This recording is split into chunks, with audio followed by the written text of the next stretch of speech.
ပရိသတ်များအားလုံးပဲမင်္ဂလာပါခင်ဗျာမြန်မာ Ghost Story Channel ကနေအားလုံးကိုပြန်လည်ပြီးတော့ကြိုဆိုပါရစေဒီတော့လည်းပရိသတ်များအားလုံးအတွက်နေ့စဉ်တင်ဆက်ပေးနေကြဖြစ်တဲ့အောက်လန်းဘိုးထင်ဇာတ်လမ်းများကိုဆက်လက်ပြီးတော့တင်ဆက်ပေးသွားမှာဖြစ်ပါတယ်ခင်ဗျာဆိုတော့အားလုံးပဲအစင်းသပြည့်ပြီဆိုရင်ဒီနေ့ကျွန်တော်ရဲ့အစီအစဉ်လေးကိုစလိုက်ပါမယ်ခင်ဗျာဘိုးထွေးတို့နွားချောင်းသွားရနောက်ကိုမောင်ဘိုးထင်လိုက်လာလေမောင်ဘိုးထင်ကတည်းကိုပြုံးသူ့ကိုမှားကြားခဲ့သည်များကိုဖိုးထွေးကိုပြန်ပြောပြနေလေတဲ့ကိုဘိုးထွေးကိုပြုံးနောက်ဆုံးပြောပုံရရွာအုပ်ထူးဆန်းတဲ့ဓမြတွေလာလိုက်မယ်တဲ့ဗျအဲ့ဒါကိုဘိုးထွေးအဘကိုကျုပ်တို့ပြောထားသေးတယ်နော်ပြောတာတော့ဟုတ်ပါပြီကွာငါးကောင်တွေကငါဘာငါပြောစားဆိုတစ်စက်ကလေးမှမယုံတာခက်တယ်ကွာဟောအဲ့ဒါဆိုလေဗျာကိုဘိုးထွေးအဘကိုကျုပ်တို့ပါလိုက်ပြီးပြောပြပြီးရောမောင်ဘိုးရဲ့စကားကိုဖိုးထွေးကနားထောင်ပြီးတွေးနေပြီလေတဲ့အဲ့ဒီကပေတူးကကြံကင်းပေါက်ကိုသွားရင်ပြင်နေတဲ့နွားကိုလေးခွာနဲ့မသွားရင်6လန့်ပြစ်လိုက်ပြီးဟေးကိုဘိုးထွေးဘယ်သွားနေလဲစုပ်ပေတူးရဲ့နွားလန့်ချောက်တဲ့စကားကြောင့်ဖိုးထွေးပေတူးကိုမျက်လုံးပင့်ကြည့်နေလေရစကားတွေလွဲကုန်တာပါဗျာကျုပ်ကနွားမမောင်းခင်ကိုဘိုးထွေးဘောက်ကိုကျုပ်တို့ပါလိုက်ပြောရင်ကောင်းမယ်လို့တွေးနေရတယ်ကိုဘိုးထွေးနာမည်ကိုရောင်ခေါ်မိတာပါဗျာအေးပါကွာပြီးတာပဲအဲ့ဆိုလဲညနေလာခဲ့ကြလေကွာตาရလည်းခေါ်ခဲ့ကြအောင်အဲ့ဆိုကျုပ်တို့ညနေလာခဲ့မယ်ဗျာနော်အေးအဲ့တော့မောင်ဘိုးထင်တို့ကနွားเจ้าနဲ့ရောက်ရပေါက်ရများကိုပြောဆိုနေကြရင်နွားเจ้าနဲ့အချိန်ကိုကုံဆုံးစေခဲ့ပါလိမ့်တော့တယ်ရွာလူကြီးအိမ်မှာမောင်ဘိုးထင်တို့ဆွေအောင်ရောက်ရှိနေကြလိမ့်တယ်လူပြိုပေါက်ကိုသားနဲ့တူဂျိုးသိန်းဆိုတဲ့သူတို့နဲ့တွေ့ရတဲ့တငယ်ချင်းတယောက်ပါပို့လာပါလိမ့်ဂျိုးသိန်းကိုခွာခြင်းမှာตาရအကြံဖြစ်လေတယ်ဒါကမောင်ဘိုးထင်မှဓမြများအကြောင်းကိုပြောလိုက်တဲ့အခါသူ့မျက်လုံးနဲ့ဂျိုးသိန်းကိုပြေးမြင်နေတယ်ကိုကားကြံ့ခိုင်မှုနဲ့ကိုခံပညာလိုက်စားသူဖြစ်တာကြောင့်ตาရမှဂျိုးသိန်းကိုသူတို့နဲ့တူခေါ်လိုက်ရခြင်းဖြစ်တော်တယ်ဂျိုးသိန်းကဂျိုးသိန်းသောနာမည်နဲ့လိုက်အောင်မျက်လုံးပြူးပြူးနဲ့ဖြစ်ပြီးတယ်သူကိုဂျိုးသိန်းအပေကြောင့်နာမည်ပေးထားလဲဆိုတာကိုတော့သူတို့မသိပေတေချာကဂျိုးထောင်ပြီးတော့အတမွေးဝမ်းကြောင်းပြုသည့်အတွက်ဂျိုးသိန်းကိုနာမည်ပေးထားခြင်းတော့မဟုတ်ပါမိတို့ဆိုစကားမူဂျိုးသိန်းဒီကမောင်ဘိုးထင်းတို့နဲ့အတူရွာလူကြီးအိမ်ရောက်နေလေပြီဖြစ်တော်တယ်ရွာလူကြီးကတော့များတဲ့လူငယ်လေးများကိုတွေ့တဲ့အခါဟဲ့ကောင်နေမင်းတို့သတင်းကြိုးနဲ့မားလာတာလားဟာမဟုတ်ပါဘူးဗျာကျုပ်သားကရွာလူကြီးကိုတင်ပြဆွေးနွေးကြလေရှိလို့ပါကြီးကြဲကြဲตาရဤစကားကြောင့်ရွာလူကြီးမျက်လုံးကိုပင်းကြည့်လိုက်ပြီးတော့ကဲစိုးသမ်းမအောင်ပြောမယ်ဆိုရင်တော့ရက်ကျိုးရွာကျိုးပေါ်ရွာလူကြီးရဲ့အေးအဲ့ဒါကိုပြောလေရက်ကျိုးရွာကျိုးဆိုတော့ဝိုင်းဝန်းဆွေးနွေးပြီးတော့ဖေးရှားမယ်မဟုတ်လားဒီစောက်ကမြဲမှာသားကတော့ငါလက်ဆွဲတော့ဒုံနဲ့တွေ့တော့မယ်မင်းရွာလူကြီးကသီးခံမှုတိုင်းတာကကုံပြီးတော့တန်းရမထကဒုတ်လိုက်ရှားနေလေတဲ့အဲ့ဒီခါမှာရွာလူကြီးကတော့အကြီးသေးတွေကသူမယောက်ျားဖြစ်သူကမှန်လိုက်လေတော့တယ်တော့ကကလေးတွေနဲ့တူပြီးဘာဖြစ်နေတာလဲဒါကလူကြီးလူအောင်ဆန်ဆန်စကားပြောနေရရှင်တော့နော်ဟဲ့သေးတွေနင့်သားကစကားပြောတာဇေယျမှာတရားဆွေးနေတဲ့ဖုံးကြီးလူထွက်ယာကြီးလေတန်းနဲ့ဒီငါအဲ့ဒီယာကြီးကိုကြည့်မြပါဘူးဆိုတင်းကငါရှိလာပြီးတော့ပြောရင်ဆိုတော့ငါဒုတ်ဆွဲကျင်လာပြီရွာလူကြီးကစိတ်ကြီးသူဖြစ်ရသူအမြင်ကတ်တဲ့ယာကြီးဆိုတော့ဖုံးကြီးလူထွက်မျက်နှာကိုပြေးမြင်ပြီးတော့ตาရအားဒေါသထွက်နေခြင်းပဲရွာလူကြီးဒေါသထွက်သည်ကလည်းမလွန်ပဲနေပူပူရွာထိတ်အကျိတ်ကောင်းတဲ့ဇေယျ၌ရွာလူကြီးပါဝင်တခြားသူများတရားကြောင်ဆွေးနွေးနေကြတဲ့ချိန်မှာယာကြီးကရောက်လာလေတယ်ရောက်ချင်းရွာလူကြီးကိုကြည့်ပြီးတော့စကားဆိုရင်လည်းဝင်ထိုင်လိုက်လေတယ်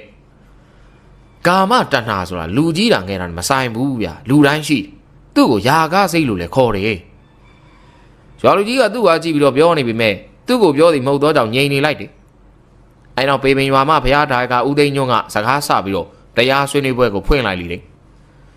ကျုပ်တို့မြတ်စွာဘုရားရှင်ကိုတော်မြတ်ကြီးကအဆုံးအမကိုအဓိကထားပြီးဟောကြားတော်မူတယ်ဗျာအဆုံးအမကိုတကယ်လိုက်နာတဲ့သူကရှားပါတယ်ဗျာ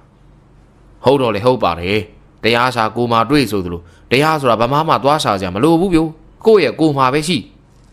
ဟုတ်တယ်ဗျမဟာသတိပဋ္ဌာနာတုံးမှာမြတ်စွာဘုရားဟောထားတာရှိတယ်ဗျကာယ ानु ပတနာဝေဒနာ ानु ပတနာစိတ် ानु ပတနာဓမ္မာ ानु ပတနာဆိုတဲ့သတိပဋ္ဌာန်၄ပါးအကြောင်းကိုဟောထားတယ်ဗျရွာလူကြီးသည်မဟာသတိပဋ္ဌာနာတုံးကြောင့်ပြောနေစဉ်ဘုံကြီးလူတို့ယာကြီးကရွာလူကြီးကိုကြည့်ကအိုးရွာလူကြီးရဲ့နောက်မှဝိပဿနာကြောင့်ပြောပါခုတော့ခမရမိမဒေါ်သေးတွေကြီးနဲ့ရင်ခွဲအိမ်နိုင်ကြိုးစားပါအောင်ဗျာခမရသာဖိုးတွေပြောပုံရသူတို့တလင်းမာနေပြီးပြောတာကိုနေတိုင်းတလင်းသွားခောက်ခိုင်းနေတယ်ဆိုဗျာယာကြီးမိဘာပြောတယ်ဩရွာလူကြီးရဲ့လောကီသားတွေပဲဗျာမေထုံမှုပြူတာရှက်เสียမဟုတ်ပါဘူးမင်းမေကြီးတော့လမ်းလေကောင်မေထုံမှုပြူခိုင်းခွေးမာသား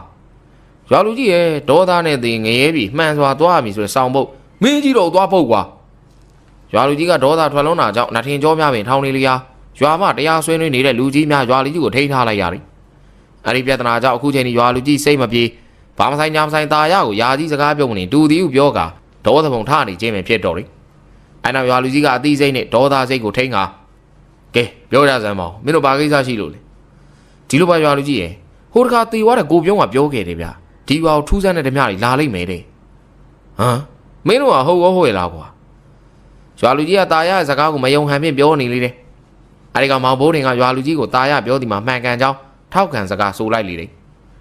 ဟုတ်တယ်ဘာကြီးကဘလို့ဓမြတွေလဲဆိုတော့ကျုပ်တို့လည်းမသိဘူးရွာတော့ဓမြတွေတကယ်ဝင်လာလိမ့်မယ်ဘိုးတင်ငါတို့နယ်မှာအများဆုံးရှိနွားတစ်ခုပေါ့ကွာဟိုတကာဓမြဆိုတာကလည်းကောလာဟာလာဘာဖြစ်ဖြစ်မင်းတို့တွေရွာကိုကာကွယ်ပေးခြင်းနဲ့စိတ်ကိုတော့လေးစားတယ်ကွာကဲမင်းတို့အကြီးမြေပဲလို့ကြွေးလိုက်မယ်ထင်တယ်စားပြီးတော့မသွားကြကြားလားရွာလူကြီးကမောင်ဘိုးတင်တို့ရဲ့စကားကိုအလေးမထားသူပြောချင်တာများပြောပြီးတော့အိမ်မော်တက်သွားလေတော့လေဘိုးထွေးကသူ့အဖထွက်သွားတဲ့အခါမောင်ဘိုးတင်တို့ကမြင်ပြီလားဟုသဘောရတော့ကြည့်ဖြင့်ကြည့်ရင်မောင်ဘိုးတင်တို့ကမင်းငေါ့ပြနေပါလေတော့လေယခုမောင်ဘိုးတင်တို့ထူးဆန်းတဲ့ဓမြများရန်ကိုကာကွယ်ဖို့အတွက်တိုင်ပင်နေကြလေသူတို့ပြောစကားများကိုရွာလူကြီးကမယုံ၍ဦးအောင်ဝါပြောပါတော့လေဦးအောင်ဒီလည်းမယုံကြည်ပါဒါကြောင့်မောင်ဘိုးတင်တို့ဖွဲ့ဆွေးနွေးရပြန်လေဖိုးထွေးကကြံသူများအားလုံးထဲမှာအသစ်ပါလာတဲ့ဂျိုးသိန်းကိုကြည့်လိုက်ပြီးဂျိုးသိန်းမင်းကဗလာလဲကောင်းတယ်တိုင်းနဲ့တက်တယ်အဲ့တော့မင်းကခေါင်းဆောင်လို့ငါတို့လည်းတိုင်းသိမေးပါလားမင်းတို့တိုင်းသိမို့လောက်ထိငါမတက်သေးဘူးကွာငါဆရာရှိတယ်လေမင်းတို့သိညမလားဘယ်ရွာလဲကျိုးရွာပဲလေကွာရွာလေးဆရာလေးမင်းအောင်လေဂျိုးသိန်းမအဲ့ဒီလိုပြောလိုက်တဲ့အခါပေတူးကဂျိုးသိန်းကိုသေချာကြည့်ကကိုဂျိုးသိန်းခမ ्या ပြောတဲ့လူကရွာထဲကရွာသားပြဆက်ကရင်မင်းသားလုပ်တဲ့ကိုမင်းအောင်ကြီးလားအေးလေကွာ तू ကငါဆရာလေးဟာဟုတ်မှလေတော့ကိုဂျိုးသိန်းရင်ပြီးခဲ့တဲ့နေ့ဖျားပွဲတော့ကိုမင်းအောင်ရိုက်ခံလိုက်တာပြဆက်တော့မကနိုင်ဘူးပြောတယ်နော်ဟောပေတူးရဲ့နတ်သိုးမှန်ဂျိုးချက်တော့ဘယ်ကင်းမလဲဒီမှကျင်းဘာကြီးလေဗျကြည့်ဆိုကြည့်လိုက်စမ်းပါဂျိုးသိန်းကသူ့ဦးကောင်းမှသပိန်ကိုဖျဲပြီးတော့ပေတူးပါဝင်အားလုံးကိုပြလိုက်လေအဲ့ဒီကကြံသူများမှတယောက်တည်းကြည့်လိုက်ကြပြီးမာယူကြီးလေဗျအေးအဲ့ဒါပြောတာဗောကွာနတ်သိုးမှန်ဂျိုးချက်မကင်းဘူးဆိုတာဟာဘလို့ဖြစ်တာလဲဗျကျုပ်တို့လည်းမသိလိုက်ပါလားလေးယောက်တယောက်ချတယ်ဆိုပါတော့ကွာငါတယောက်တည်းလीတယောက်တည်းသမားဆိုတော့ခံလိုက်ရတာဗောငါနဲ့ချတဲ့လေးယောက်ကအဲ့နေရာမှာမှောက်သွားဂျိုးသိန်းရဲ့စကားကြောင့်မောင်ဘိုးတင်တို့ဂျိုးသိန်းကိုအတော်လေးလေးစားအားကြနေကြပြီစင်စစ်ဂျိုးသိန်းကောင်းမှဒဏ်ရာကသူ့ဦးလေးနဲ့ထင်းသွားခုတ်ရင်ဦးလေးပြသူမှာတိုင်းတင်ထားသူနာမည်ကြီးနဲ့ဂျိုးသိန်းဟာနောက်မှဒုံနေချောင်းပြီးပညာဆန်းရိုက်ရဂျိုးသိန်းမေ့မျောပြီးတော့ခေါင်းကွဲသွားခြင်းဖြစ်တော့တယ်အဲ့ဒီအချင်းအားကိုရွာထဲကိုပြန်သွားကရှက်စရာဖြစ်မှဆိုးတာကြောင့်ဦးလေးပြသူနဲ့ညှိကလူ၄ယောက်နဲ့သူတယောက်တည်းချရင်လည်းရတဲ့ဒဏ်ရာဟုသာလိန်ညာနေခြင်းဖြစ်ပါလေတော့တယ်ဒီလိုနဲ့ဂျိုးသိန်းရဲ့ဦးဆောင်မှုနဲ့ဖိုးထွေးနဲ့ตาရအဲ့ဒီနောက်မောင်ဘိုးထင်ตาအေးပေတူးတို့ရွာထဲမှာမင်းအောင်တို့အိမ်ကိုရောက်လာကြလေတယ်မင်းအောင်ရဲ့မိခင်ဖြစ်သူဒေါ်ပြိုကြီးကမောင်ဘိုးထင်တို့ဖွဲရသူရဲ့အိမ်ရှိတန်းရမှာထိုင်စီပြီးစကားဆိုနေလေတယ်ဟဲ့ကလေးတွေနင်တို့အုပ်စစ်လိုက်ကြီးငါ့ရေဘာလာလောက်ကြတာတော့ဒီလိုမှကြီးလေးပြိုဟိုဒီကရွာလူကြီးသားဖိုးထွေးတို့ကဆရာမင်းအောင်စီမှာတပည့်ခံမလို့ပါဩနင်တို့ကကိုယ်ခံပညာသင်ကြမှာလားဟဲ့အကြီးပြောဖိုးထွေးအကြီးကစကားဆိုလေရဖိုးထွေးကဟုတ်တယ်ကြီးလေးကျုပ်တို့ကဆရာမင်းအောင်စီမှာကိုယ်ခံပညာသင်ပါဗျအေးနင်တို့ကကိုယ်ခံပညာသင်ပါဆိုတော့စိတ်ချတက်မှာပါကြီးဟုတ်ပါတယ်ကြီးရဲ့ကျွန်တော်တို့ကစူးစမ်းသင်ပါဆိုတော့အတက်မြန်ပါပါငါပြောတာကိုယ်ခံပညာဆိုတက်မယ်လို့ပြောတာနော်သူများကိုချတဲ့ပညာဆိုတော့နင်တို့တခြားလူစီသွားသင်နေကြီးအကြီးပြိုကြီးစကားကြောင့်ဖိုးရေးတို့လည်းမင်းတော်ကလေးစားသွားကြတယ်အတော်ကိုစီကန်းရှိပြီးကိုယ်ခံပညာကိုတန်ဖိုးထားသည်သူလည်းတွေးလိုက်မိကြတယ်ကိုတတ်ထားသောပညာဖြင့်သူတစ်ပါးပေါ်နိုင်ချင်းပြီးတော့သူများကိုချမိအလုပ်ဆိုမသိမေးဘူးဟုအကြီးလေးပြောကလိုတိုရှင်းဆိုလိုက်သည်မဟုတ်ပါလားစိတ်ထဲမှာလေးစားနေသည်ကိုตาရကစကလုံးများဖြင့်ပြောင်းလဲပေးလိုက်သည်ကိုမင်းတော်ဒီလောက်လေးစားစရာလူဆိုတာကျုံမသိဘူးကြီးရေဟဲ့ဘာတွေလေးစားနေတာတော့အကြီးပြောတယ်လေကိုခံပညာဆိုကျုပ်တို့တန့်အောင်သင်ပေးမယ်ဆိုသူများကိုနိုင်ချင်းတဲ့ပညာဆိုတခြားသူစီသင်ခိုင်းတာမဟုတ်ဘူးလားဟဲ့ကောင်လေးတွေနေတို့ဆရာတင်မဲ့ငါသားမင်းတော်ရွာပြဆက်ထဲမှာပဲသူများတွေကိုနိုင်အောင်ချနိုင်တာအပြင်မှာဆိုသူကြီးခံရတာအဲ့ဒါကြောင့်နေတို့ပဲခံရမယ်ကိုခံရမယ်ပညာဆိုရင်ငါသားသင်ပေးတက်မှာသေးကြတယ်လို့ပြောတာသူများကိုချတဲ့ပညာဆိုရင်တော့ငါသားမင်းတော်ကမတင်တတ်တော့ဘူးဟဲ့ဗျာမောင်ဘိုးနေတို့ဆရာတင်မိမင်းတော်ကြီးမာတာမိခင်ကြီးစကားကြောင့်သူတို့အားလုံးမယုံကြည်ဖြစ်နေစဉ်မင်းတော်ကြီးတပည့်ကြီးဂျိုးသိမ်းမှသူတို့အားကြည့်ကစိတ်ဓာတ်မကြစေဖို့အတွက်စကားဆိုလိုက်လေတဲ့မင်းတို့တွေကြီးစကားကြောင့်ဘာမှမဝေဝါးကြနဲ့နတ်သိုးမှန်ဂျိုးကြတော့ဘေးကင်းမလဲကွာဒီမှာကြည့်ဂျိုးသိန်းကသူ့ဤဦးကောင်းမှဒဏ်ရာပြမိပြုရာမောင်ဘိုးတင်တို့အားလုံးကလက်ကပြပြီးမကြည့်ကျင်တော့ဘူးဆိုကညင်းလိုက်ရပါလေတော့တယ်ဖိုးထွေးနဲ့ตาရတို့ဤနားချမှုဖြင့်မောင်ဘိုးတင်တို့မင်းအောင်စီမှာတိုင်းပညာသင်ပြကြလေတယ်မင်းအောင်ကသူဤတင်ထောက်ကူပစ္စည်းများဖြစ်ကြတဲ့လွှစာမုတ်ထည့်ထားတဲ့စပားနှစ်တင်းဝင်အိတ်ကို အိမ်ရှိတရက်ပင်ကိုင်းမှာကျိုးနေချပြီးတွဲလောင်းချထားလိမ့်တယ်။အဲဒီနောက်ဝလုံးနဲ့ပြုတ်ထားတဲ့ဒိုက်စင်နဲ့တန်ကွင်းကိုပစိုးစားရစ်ပတ်ထားကတရက်ပင်အကိုင်းကြီးမှာခြီထားတဲ့ဘားကွင်းလိုဖြစ်ကြလိမ့်တယ်။အဲဒီနောက်မင်းအောင်ကမောင်ဘိုးထင်တို့ကတန်းစီခိုင်းကဩဝါဒမိတ်ချွေနေလိမ့်တယ်။သူဤဘေးမှာတော့ဂျိုးသိန်းကလက်ထောင်နှီးပြဖြစ်တောင်းဝင်ယူလေတယ်။ကဲ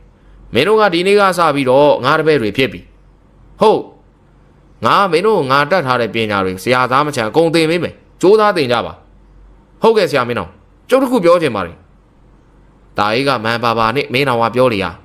ပြောတာအေးကျုပ်တို့ကိုဆရာမင်းတော်နဲ့ကိုကျိုးသိန်းဝစ်ထားတဲ့ဘောင်းမီတွေပေးလို့ရမလားဟာအဲ့ဒါတော့မဖြစ်ဘူးဟာငါမှလေဒီထဲရှိတာတပည့်တွေဝယ်ပေးပါလားဆရာမင်းတော်မင်းမေကြီးတော့တိုင်းပညာလက်ကားလည်းသင်ပေးရသေးတယ်ဘောင်းမီလည်းဝယ်ပေးအောင်တော်တော်တရားတဲ့တပည့်တွေဟမ်ငါတော့အမေကိုမနေပြောပြီးဒီဘောင်းကြီးဝယ်ထားတာကွာကရောင်းကြတာမှမြဲတဲ့ကောင်တွေပစိုးချတာကွာဘောင်းမီတော့မပေးနိုင်ဘူးမင်းအောင်ကြီးအပြတ်ပြောလိုက်တဲ့စကားကြောင့်ตาအေးအထွတ်မတက်ရဲတော့ပြီအဲနောက်မင်းအောင်မှစကားဆက်လေတယ်ကဲပထမဆုံးကီးထိုင်ရမယ်ဘာလို့ပြောတယ်လဲဆရာမင်းတော်ဂျိုးသိန်းကီးထိုင်ပြီးပြလိုက်စမ်းကွာဂျိုးသိန်းကမောင်မိုးနေတို့တယောက်ချင်းစီတိုင်းကိုကီးထိုင်ပြီးပြလိုက်လေလက်သီးနှစ်ဖက်ကိုခါမှတစ်ဖက်တစ်ချက်စီကတ်ထားရပြီးမောင်မိုးတွေတို့ကီးထိုင်နေကြတယ်အဲဒီလိုပုံမကြပန်းမကြကီးထိုင်နေစမှာမင်းအောင်ရဲ့အမေဖြစ်သူအကြီးပြိုဟာမင်းအောင်ကိုစကားလှမ်းဆိုနေလေမင်းအောင်နေနွားစာချင်းနဲ့နွားစာဖြေးလိုက်အောင်မနွားတွေတမော့မော့နေဟဲ့ဟုတ်ပြီကျုပ်ဖြေးလိုက်ပါမယ်မင်းအောင်ကသူ့မိမပြန်ဖြေးလိုက်ပြီးကီးထိုင်နေကြတဲ့မောင်ဘိုးထင်တို့ဘက်ကိုလက်နှစ်ဖက်နောက်ပြက်ကဟိုလျှောက်ဒီလျှောက်လုံးရင်းနဲ့ကြည့်လိုက်ပြီး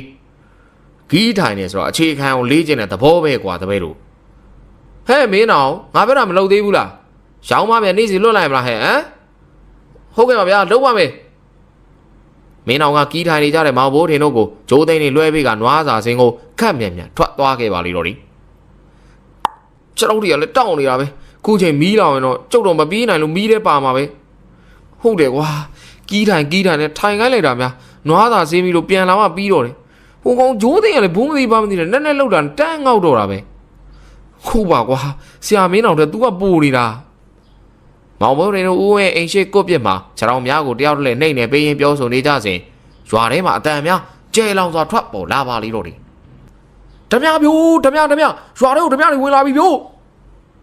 ရွာထဲမှာအတန်များကြားတဲ့ကဦးအောင်ကအိမ်ပေါ်မှာတုတ်သီးတုတ်ပြဆင်းလာကမောင်ဘိုးတွေတို့ကိုကြည့်လိုက်ပြီးဟေ့ကောင်လေးဘာလုပ်နေတာလဲဒုတ်တွေဓာတ်တွေဆွဲပြီးဓမြရဲ့ကာကွယ်ကြလိကွာဖိုးရင်းနဲ့ตาရမင်းတို့ကအရွယ်ရောက်နေပြီရွာကိုကာကွယ်ကြလိရွာကိုကာကွယ်ဖို့တိုင်းတင်လိုက်တာပဲဆရာမင်းတော်တနေ့လုံးကြီးတိုင်ခိုင်းလိုက်တာကျုပ်တို့လမ်းလျှောက်တော့မရတော့ဗျာမတက်နိုင်တော့ဘူးဟေးကောင်ဘိုးတွေမင်းတို့ဘာဖြစ်နေလာထသွားမယ်ကျုပ်တို့နှိပ်ပြီးရင်ကိုဘိုးတွေကိုပြန်နှိပ်ပေးရမှာလမ်းမလျှောက်နိုင်ဘူးဗျာရဲ့အရေးဆိုຢာကပုံနေပြီကွာငါတို့ကလည်းမင်းတို့ပြောတော့လေးမထားမိတာကွာငါတို့အမဦးလေးတို့ကအိမ်မှာအေးဆေးနေကြဟုတ်ပလားကဲကျုပ်တို့ပဲသွားလိုက်ပါမယ်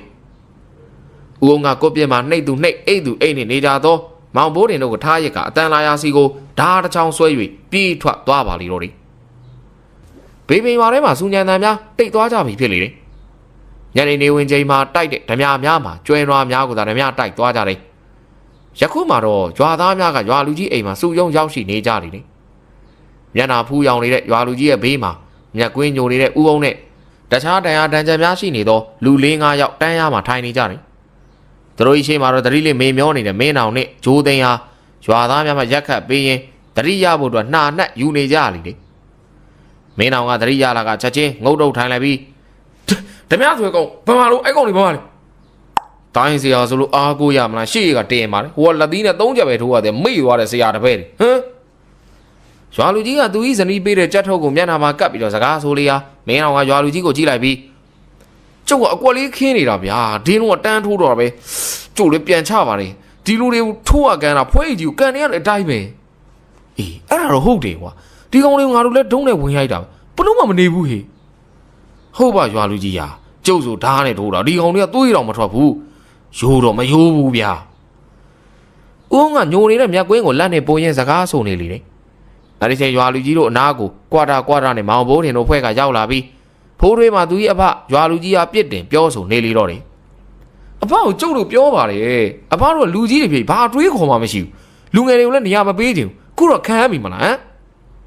ဒီကောင်ကတော့ကွာနားတဲ့အထက်ငါစကနာလာထိုးနေတယ်ဘာလဲကိုမောင်ကြီးရှင်ကကျမသားဖိုးတွေကိုရန်ရှာနေရလားသူတို့ရှင်းကိုကြိုပြောတာမဟုတ်ဘူးလား အေးပါသေးတယ်ငါသိပါတယ်ဒီကောင်ပြောနေတဲ့ပုံစံကြည့်အောင် तू ကရွာလူကြီးလားငါရွာလူကြီးလာ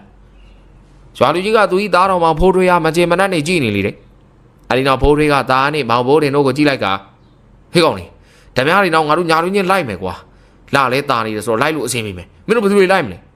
ကျုပ်လိုက်မယ်ကျုပ်လည်းလိုက်မယ်ဗျာထုံးစံတိုင်းတာရမောင်ဘိုးတင်တာအေးပေတူးတို့ဖိုးထွေးနောက်ကိုလိုက်ပြီးပြောသူများဖြစ်ကြလိမ့်တယ်အဲဒီနောက်အတန်ခတ်တိုးတို့နဲ့လူနှစ်ယောက်အတန်ကပေါ်လာလိမ့်တယ်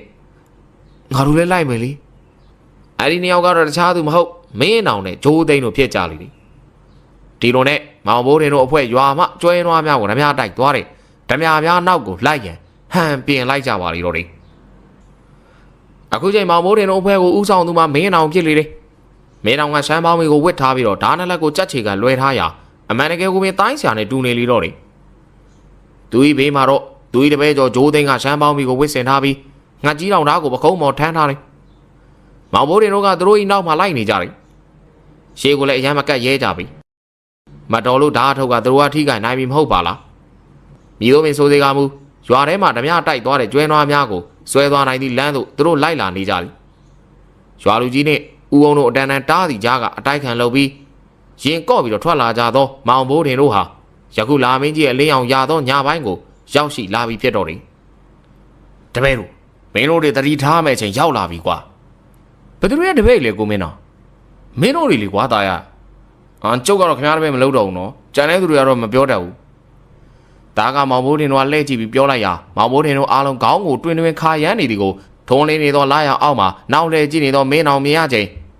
အေးပါကွာငါတတ်ထားတဲ့ပညာဆိုတာဟောရီယာငါတပည့်ဂျိုးသိန်းလို့ပညာရှင်တွေမှသင်ခွင့်ရတယ်ထင်ပါရဲ့ကွာအဲနောက်မင်းအောင်နဲ့ဂျိုးသိန်းတို့ကဥဆောင်ပြီးခီးနေလာရာညသကောင်ရန်တို့ရောက်လာပြီးဖြစ်တော်တယ်အဲနောက်ဖိုးတွေကလာရအောင်ကူညီဖြစ်လမ်းပေါ်မှာနွားချီယာများကိုကြည့်လိုက်ကကိုမင်းအောင်နွားတွေကဒီတောထဲဆွဲသွားပုံပဲဗျာဒီဘက်မှာချီယာတွေမရှိတော့ဘူးမင်းအောင်ကဖိုးတွေပြတဲ့နေရာကိုတေချာကြည့်လိုက်တယ်ဟုတ်ပြီနွားများရဲ့ချီယာများကတောထဲကိုဥတီနေကြလေတယ်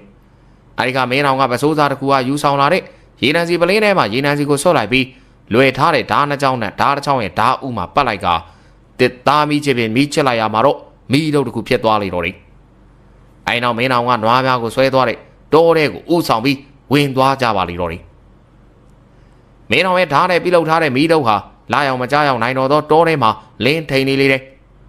သူတို့အချိန်တော်ကြာတောထဲကိုဝင်သွားကြချိန်တစ်ပင်ကြီးများကိုခုံလဲထားပြီးအပင်ကြီးများမရှိတော့ပဲအပင်သေးလေးများကျိုးတို့ကျဲတဲ့ရှိရာနေရာကိုရောက်လာခဲ့လေတယ်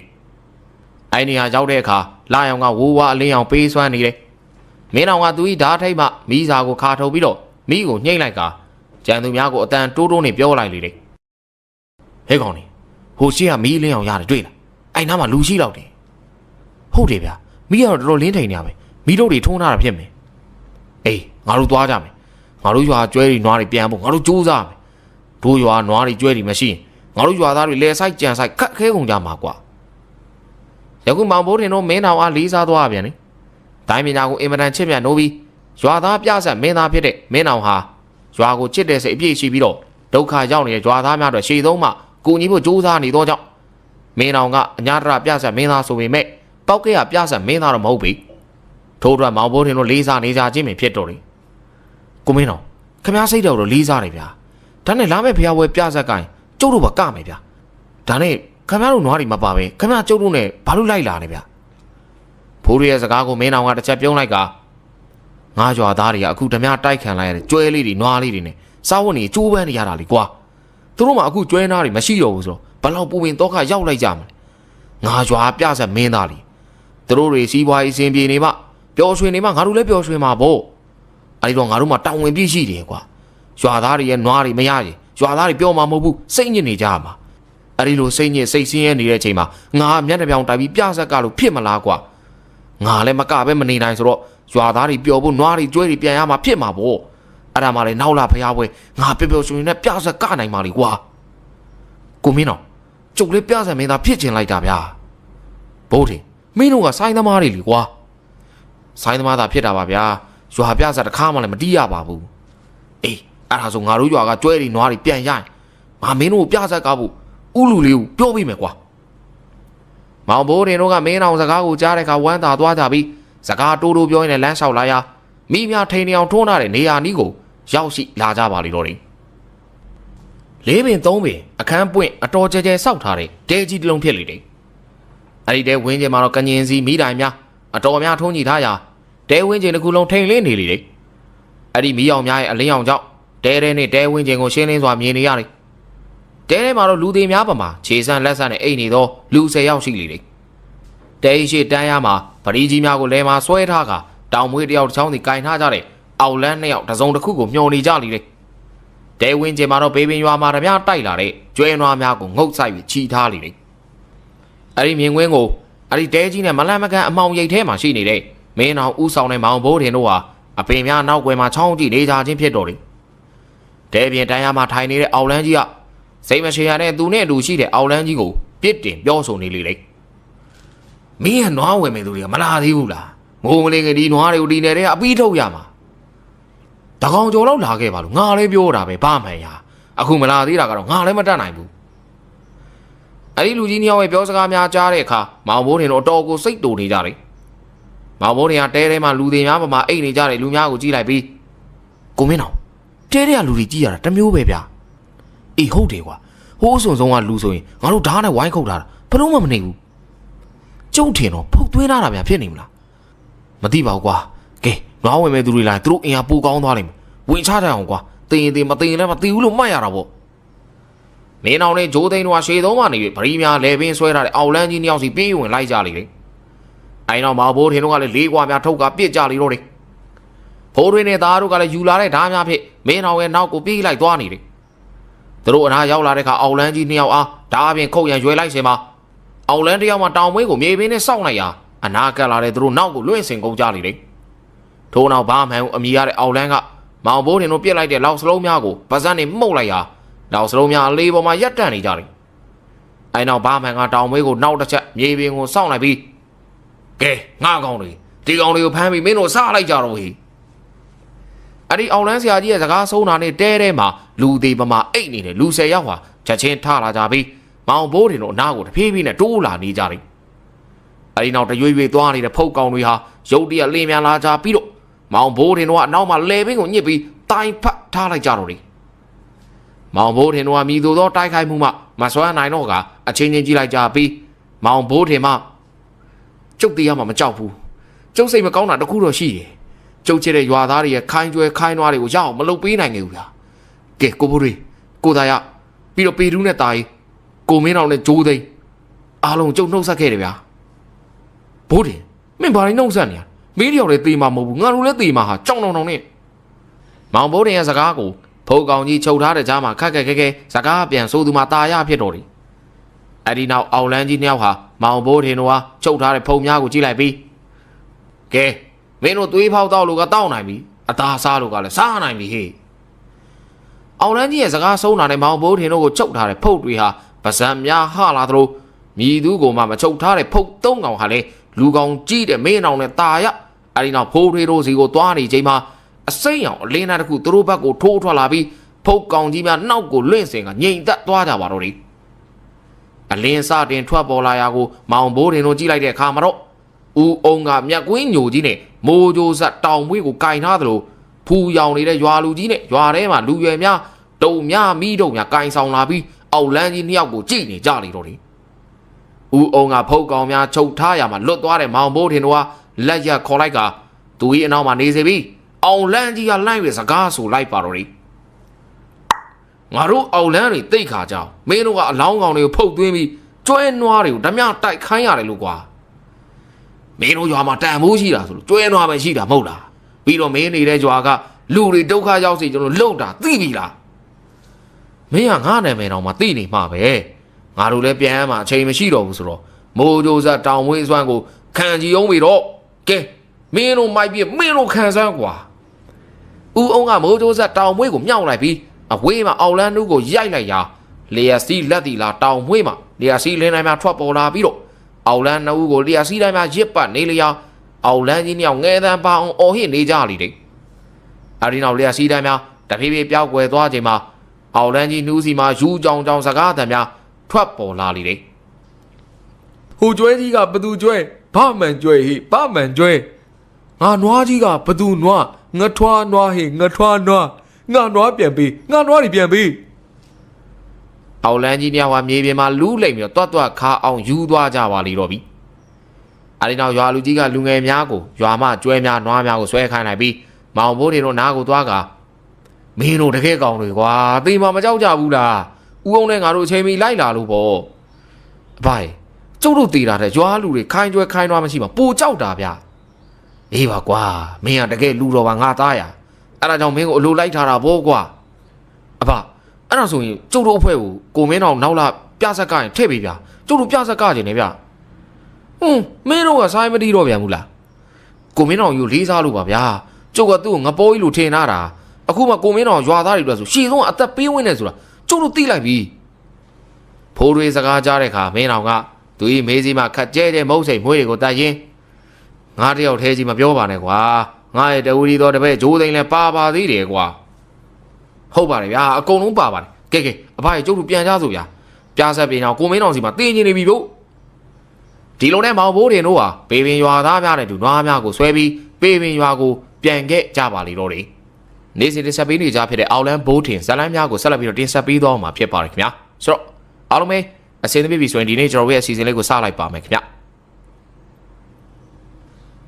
မိုးလေကင်းလို့တဲ့သတင်းကြိုအခါကိုရောက်လာပြီဖြစ်တော့တယ်ယခုမောင်ဘိုးတင်တို့ပေပင်ရွာစာတင်ကျောင်းဝင်းမှာပြားဆက်ကကြပြီဖြစ်လေတယ်ပြားဆက်မင်းသမီးကိုဖြစ်နယ်မျိုးလေးမှာမင်းသမီးကိုငှားထားကြပြီးမင်းသမီးရဲ့နာမည်ပါတိမ့်သူလို့ဖြစ်ပါလေအခုတော့တိမ့်သူဟာရွာကိုမရောက်သေးပြီ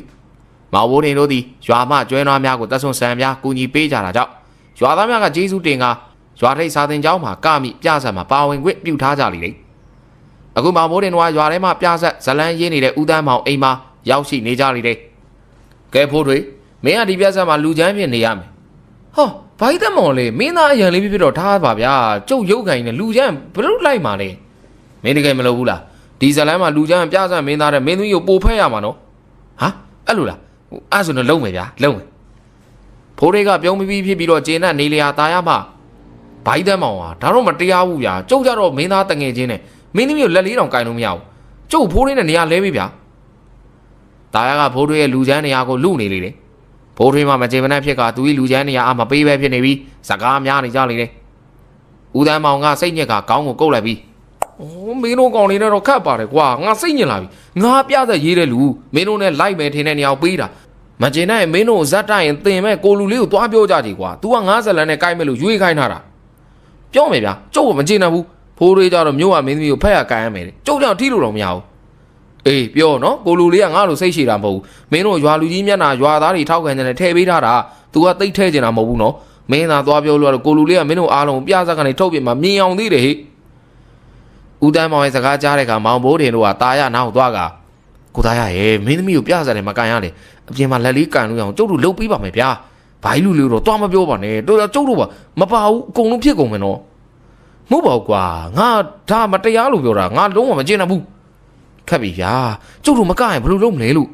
မသိဘူးကွာမင်းသမီးကိုမဖတ်ရရင်တော့မကလည်းဘာမှမဖြစ်ဘူးမောင်ဘိုးတင်တို့ခေါင်းကုတ်လိုက်ကြကစိတ်ညစ်နေကြလေလ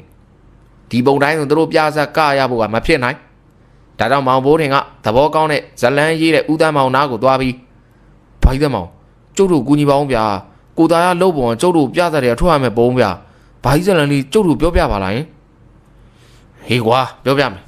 ဒီဇလန်းမှာမင်းတော်မင်းသားကွာ तू ကသူရင်ကဘိုးတွေကတထေးသားလူချမ်း तू ကမင်းတော်ရဲ့ကောင်မလေးကိုတစ်ဖက်သက်ကြိုက်ပြီးတော့အမြဲဆွဲလာရင်လာလုံနေတာပေါ့ကွာဒါကမင်းတော်ရဲ့တငယ်ချင်း तू ကမင်းတော်အမြဲတမ်းကူညီပေးတဲ့ကောင်ကွာလူချမ်းဖိုးတွေရဲ့အဖေကညာကြီးအများကြီးကလည်းသူ့သားကိုမင်းသမီးနဲ့မရရအောင်ပေးစားတယ်ဆိုပါတော့ကွာဘိုက်နေပါဦးကျုပ်တို့ကဘယ်နေရာပါမှာလဲလာမယ်လေမင်းတို့ကလမ်းဘေးကတရောင်းစားလေး3ယောက်ဒီကွာဟာဘိုက်တယ်မောင်ဒါတော့မဟုတ်တော့ဘူးဗျာကျုပ်တို့ကြောင့်တရောင်းစားလေး3ယောက်တဲ့ဒါတော့လုံးဝမတရားဘူးဟာဘိုးထင်ရမင်းတို့ကတရောင်းစားဆိုပြီးတကယ်တရောင်းစားလေးတွေမဟုတ်ဘူးလေကွာအဲ့လိုတွေရှိသေးလားဟေးလေမင်းတို့ကညာကြီးရဲ့လူယုံတရောင်းစားကလေးတွေအဲ့ဒါဆိုတကယ်တရောင်းစားတွေလားမဟုတ်ပါဘူးကွာမင်းတို့ကပြဆက်မင်းသမီးကိုအမြဲစောင့်ကြည့်ပြီးတော့သတင်းပို့ပေးနေတာမင်းတော်ကပြဆက်မင်းသမီးကိုခိုးတဲ့ချိန်မင်းတို့ကသတင်းပေးလိုက်တာကွာအမှဖိုးထွေးကမင်းသမီးကိုအပိုင်ကြံပြီးတော့ဖိုးထွေးကမင်းသမီးနဲ့ညားတယ်ပေါ့ကွာဒီလိုပေါ့ဦးတန်းမောင်ကြီးဇလန်းကိုနားထောင်ရင်းဖိုးထွေးမှာပျော်တပြုံးပြုံးဖြစ်နေပေမဲ့တာရကတောက်တစ်ခေါက်ခေါက်နဲ့မကြေမနက်ဖြစ်နေလေလေအဲနောက်တာရကဦးတန်းမောင်ကိုကြည့်လိုက်ကဘ ဘာကြီးတမ်းအောင်လုံးဝမတရားဘူးဗျာကျုပ်လက်မခံနိုင်ဘူးဖိုးထွေးကမင်းသမီးနဲ့ညားပြီးတော့ကျုပ်ကဘယ်တောင်ရောက်လို့ရောက်နေမှန်းတော့မသိဘူးမင်းကလူကောင်းလေကွာဟာဒီလိုနေရာမျိုးကတော့လူကောင်းမဖြစ်ချင်ဘူးပြားစံမင်းသမီးငါ့ကိုကျုပ်ဖားစီရပဲတရင်ခိုးရောက်ပြီးတော့လှူထည့်တာဗျာဘာကြီးတမ်းအောင်လည်းသိတယ်နော်အဲ့ဒါဘာကြီးဒီလောက်တော့မရက်ဆက်သိဘူးဗျာကျုပ်ကိုမင်းတို့နဲ့လည်းခတ်ပါတယ်ကွာငါလည်းခေါင်းလေးရှုပ်လိုက်မသိတော့ဘူးကွာပြားစားတိုင်းမှာကိုလူနွေးနဲ့မင်းတို့ညှိကြဦးတန်းမောင်ကစိတ်မရှိသွားတဲ့စောင်းကြီးအောင်ကြီးပြောကထပြီးတော့အိမ်မော်ကိုတက်သွားလေတော့တယ်ဘိုးထွေးမှာတော့လေလေးတချုံချုံနဲ့အစင်ပြေနေပေမဲ့မောင်ဘိုးတင်တို့၃ယောက်နဲ့ตาရမှာတော့ဘိုးထွေးကိုကြည့်ပြီးမကျေနပ်မှုများတိုးလို့နေကြပါတော့တယ်မကြီးပင်အောက်မှာတော့မကျေနပ်သူ၄ယောက်ဝိုင်းဖွဲ့ပြီးတော့မကျေနပ်ချက်များကိုရင်ဖွင့်နေကြလေတယ်ตาရကဘိုးရင်မကျေမနပ်ဖြစ်နေလေတယ်ပြီးခဲ့တဲ့နှစ်ကလေးကမင်းသမီးတိမ့်တိမ့်သူရဲ့လက်ကလေးပခုံးလေးပဲဖြစ်ဖြစ်ဖတ်မိကိုအကြံပတ်ဆက်နေတော့ตาရမှာယခုမင်းသားတငယ်ချင်းလူကောင်းလေးဆိုတော့ကြောင့်မင်းသမီးကိုထိရဖို့ကမဖြစ်နိုင်ပြီအဲ့ဒီတော့မောင်ဘိုးထင်တို့ကိုကြည့်ကဒီတခါတော့ငါတကယ်မကျင်ဘူးကွာကျုပ်တို့လည်းမကျင်ဘူးဘာကြီးလူလေးကလည်းတို့ပြောရင်တို့ထုံမှာပဲသူ့စိတ်ကလက်တက်စစ်ရဲ့ကိုသားရမကရင်တော့ပတ်မကြီးဖောက်ကြအောင်ဗျာဟာဘိုးထင်မင်းကလည်းပတ်မကြီးဖောက်ရွာလူကြီးထိတ်တုံးခတ်မှာပေါ့ဟာဟိုတဘောပြောတာပါဗျာကျုပ်လည်းကိုဘိုးလေးကိုမကျင်ဘူးဒီလူကျုပ်တို့တော့ပြောပြီးတင်တာကျုပ်တို့ကြောင့်တရောင်းသားလေးတွေဗျာကြည်အောင်ဟုတ်တယ်ဘိုးထင်ဟာငါတို့၃ယောက်ကြတော့တရောင်းသားလေးတွေတဲ့မကဘူးကွာမကဘူးလူချင်းသူချင်းတရောင်းသားလောက်မှာမတန်ဘူးဒီလိုနဲ့သူတော်ချင်းချင်းတရင်လွေ့လွေ့ဖြစ်ကဒိုးဒိုးကြိတ်ကြိတ်တိုင်ပင်လိုက်ကြပြီးသူတို့အားလုံးရဲ့မျက်နှာများမှာအပြုံးရိပ်များတန်းလာကြပါလေတော့ဒီပြားဆက်ရှာဦးလူလေးရဲ့အိမ်ကိုမောင်ဘိုးထင်တို့ရောက်နေကြလေလေအသားခက်လက်လက်ပူပြက်ပြက်ဦးလူလေးမှာမောင်ဘိုးထင်တို့သူ၏အိမ်ကိုလာလဲတဲ့အခါသူ၏ဝတီတိုင်းခက်ပြက်ပြက်စကားဆိုလေတယ်ဟဲ့ကောင်လေးဘာကိစ္စငါ့ရင်လာလေဘာကြီးကျုပ်ကမင်းသားတကယ်ကြီးလုံးဝမပြောတယ်ဗျအဲ့ဒါကျုပ်ရုပ်ရည်ကမင်းသားထက်တာနေတော့ကျုပ်ပြသမကတော့ဆိုကြောင်လာပြောတာအေးပြီးရောဂျိုတင်ပြောထားတာကောင်းတယ်ဟိုကောင်လေးကဘာပြောမလို့လဲဦးလူလေးကမောင်ဘိုးတင်တို့ကိုကြည့်ကမေးလိုက်လေအဲ့ဒီကမောင်ဘိုးတင်ကကျုပ်တို့လည်းမကတော့ဘာကြီးလုံးနိုင်မယ်မထင်လို့ပါတော်ကြအိုးနှင်းခွက်နေဖြစ်နေမှာစိုးလို့အေးတော်တယ်ကွာငါလည်းလူပဲတွေးနေတာမင်းတို့ကောင်လေးကယုံရတာလည်းမဟုတ်ဘူးငါနှစ်စင်နေတိုင်းကောင်းမွန်ကပြနေရွာသားပြစားမင်းတို့ကြောင့်အိုးနှင်းခွက်နေဖြစ်နေမှာစိုးတာကွာခုမှပဲငားရင်လည်းအလုံးကြီးကျသွားတော့တယ်ကွာမောင်ဘိုးတင်တို့ကဥလူလေးစကားကိုကြားတဲ့အခါဖိုးထွေးပင်ဥလူလေးကိုပါမကျေမနပ်ဖြစ်နေပြီးကြတော့တယ်သို့ပေမဲ့စိတ်ထဲမြည်မြမကျေနပ်ပါစေသူတို့ဤနှုတ်ထွက်စကားများကချိုးသားနေပြန်တယ်ဟုတ်တာပါဘာကြီးဟာကျုပ်တို့နားလေပါတယ်တကူပြင်းဘာကြီးကောင်းမပဲလာမှာ哦ဟေးကွာအခုငါသတင်းတစ်ခုသိုးသန့်ကြားတယ်ကွာငါတို့ရွာအောင်မနာလို့မရှုစိမ့်နဲ့မြောက်ဆုံးရွာကပညာသည်တွေငါတို့ရွာရဲ့ရွာသားပြတဲ့ကိုနှောက်ချက်မယ်ဆိုတဲ့သတင်းကွာဟုတ်လို့လားဘာကြီးကောလာလာဒီနေမှာပါဗျာနှစ်တိုင်းလုံနေတဲ့ပွဲကိုနှောက်ချက်တယ်မကြားမိပါဘူးဟေးကွာငါလည်းအဲ့လိုပဲမျောလေးပါတယ်ဒီလိုနဲ့မောင်ဘိုးထင်ตาရตาအေးနဲ့ပေတူးတို့ဟာပြာစာမကတော့ကြောင်းဥလူလေးကိုပြောပြီးတော့ပြန်ခဲ့ကြပါလိမ့်တော့တယ်ပြာစာကမဲ့ချိန်ကနီးကလာနေပြီဖြစ်တော့တယ်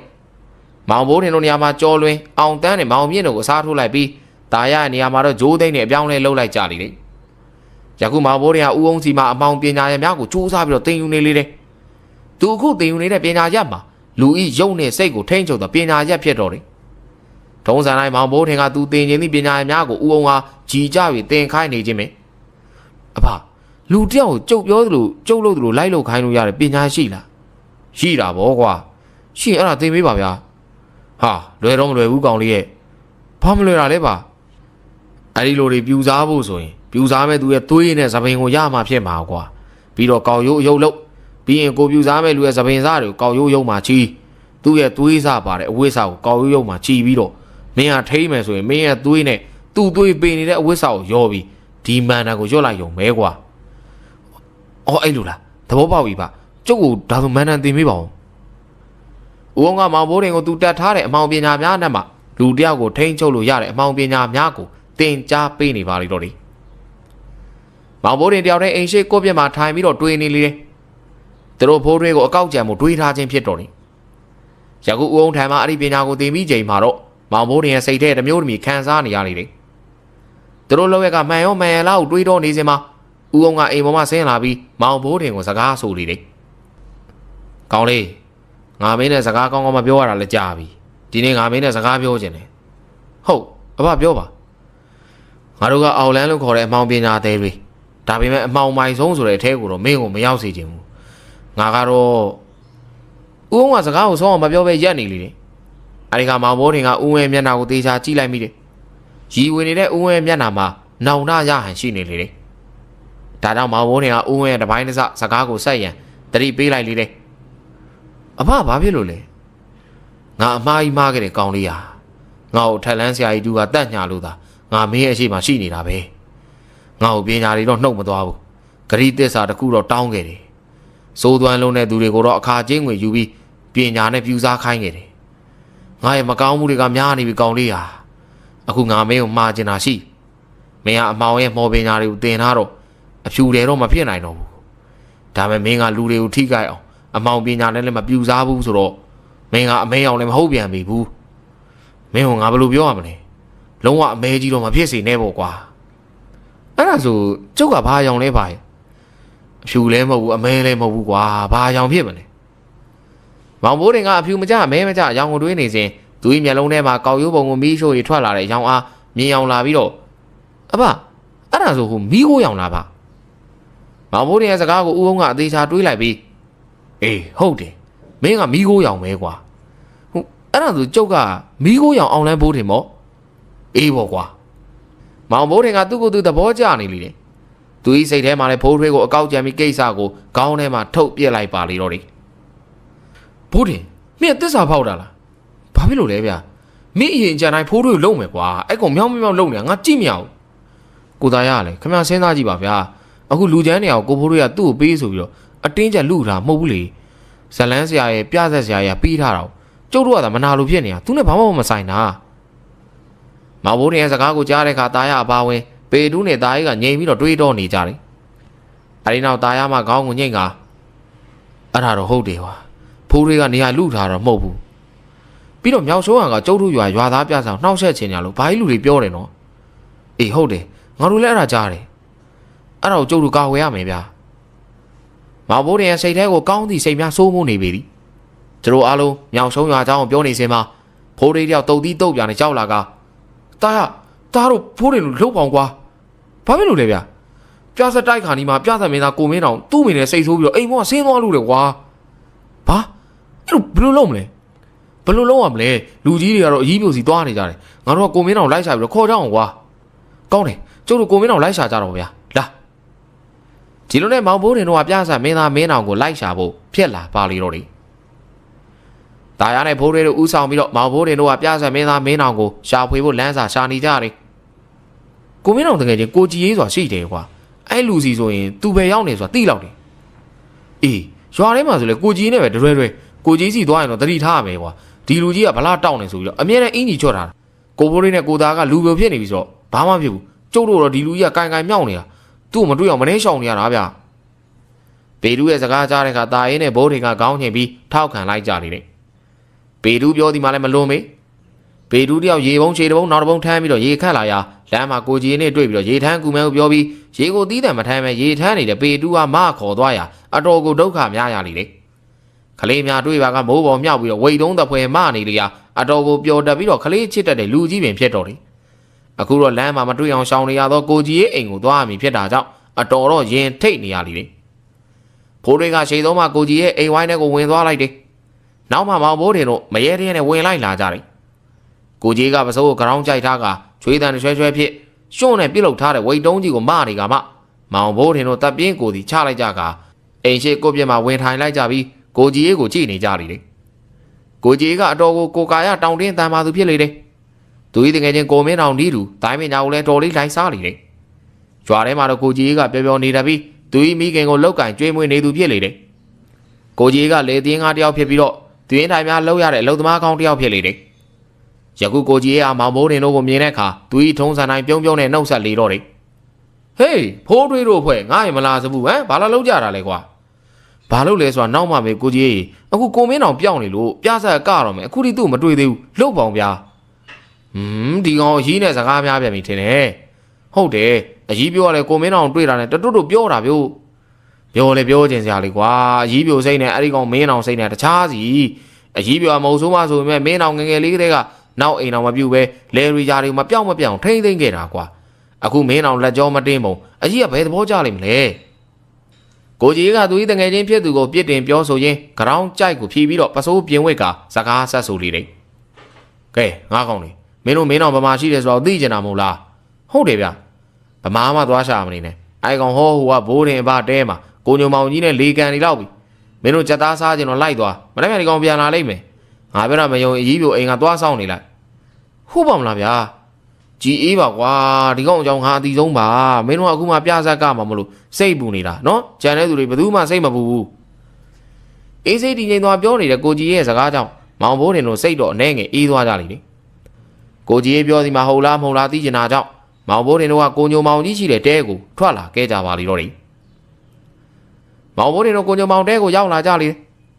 ကိုကြီးပြောစီမှာမှန်ပြီမင်းတော်မှာကိုညိုမောင်ကြီးနဲ့ကြက်သားကာလာသားချက်စားရင်းနဲ့တယောက်နဲ့တယောက်ရင်ဖွင့်နေကြလိမ့်တော့တယ်ကိုညိုမောင်ပဲစဉ်းစားကြည့်ဗျာကျုပ်ကအရက်မတော့လောင်းစားမလို့မိန်းမလည်းမရှုပ်ဘူးအဲ့လိုလူကိုကျုံမရဘာလို့အပြစ်တွေပြောနေရလဲဗျာကျုံသားမနေတော့ဘူးအေးကွာအဲ့ဒါတော့ဟုတ်တယ်မင်းမလုပ်တာတွေတော့ဟုတ်ပါပြီလုပ်တာတွေကငါပြောပြအောင်အာကိုညိုမောင်လေကျုပ်ကပြသမင်းသားပဲလေဗျာကိုကာလေးချင်းဟောလွဲပြီးတော့ဘာလို့အောင်ပါလဲနွားတော့တခါလေးကြောင်းမိတာပေါ့မကြောင်းနိုင်တဲ့နေ့တွေဆိုဒီကောင်ပေတူးတို့ကြောင်းခိုင်းတယ်ကိုညုံမှာသဘောပေါက်ပြီဖြစ်လေတယ်အကြီးပြိုလို့မိမသားတန်မဲ့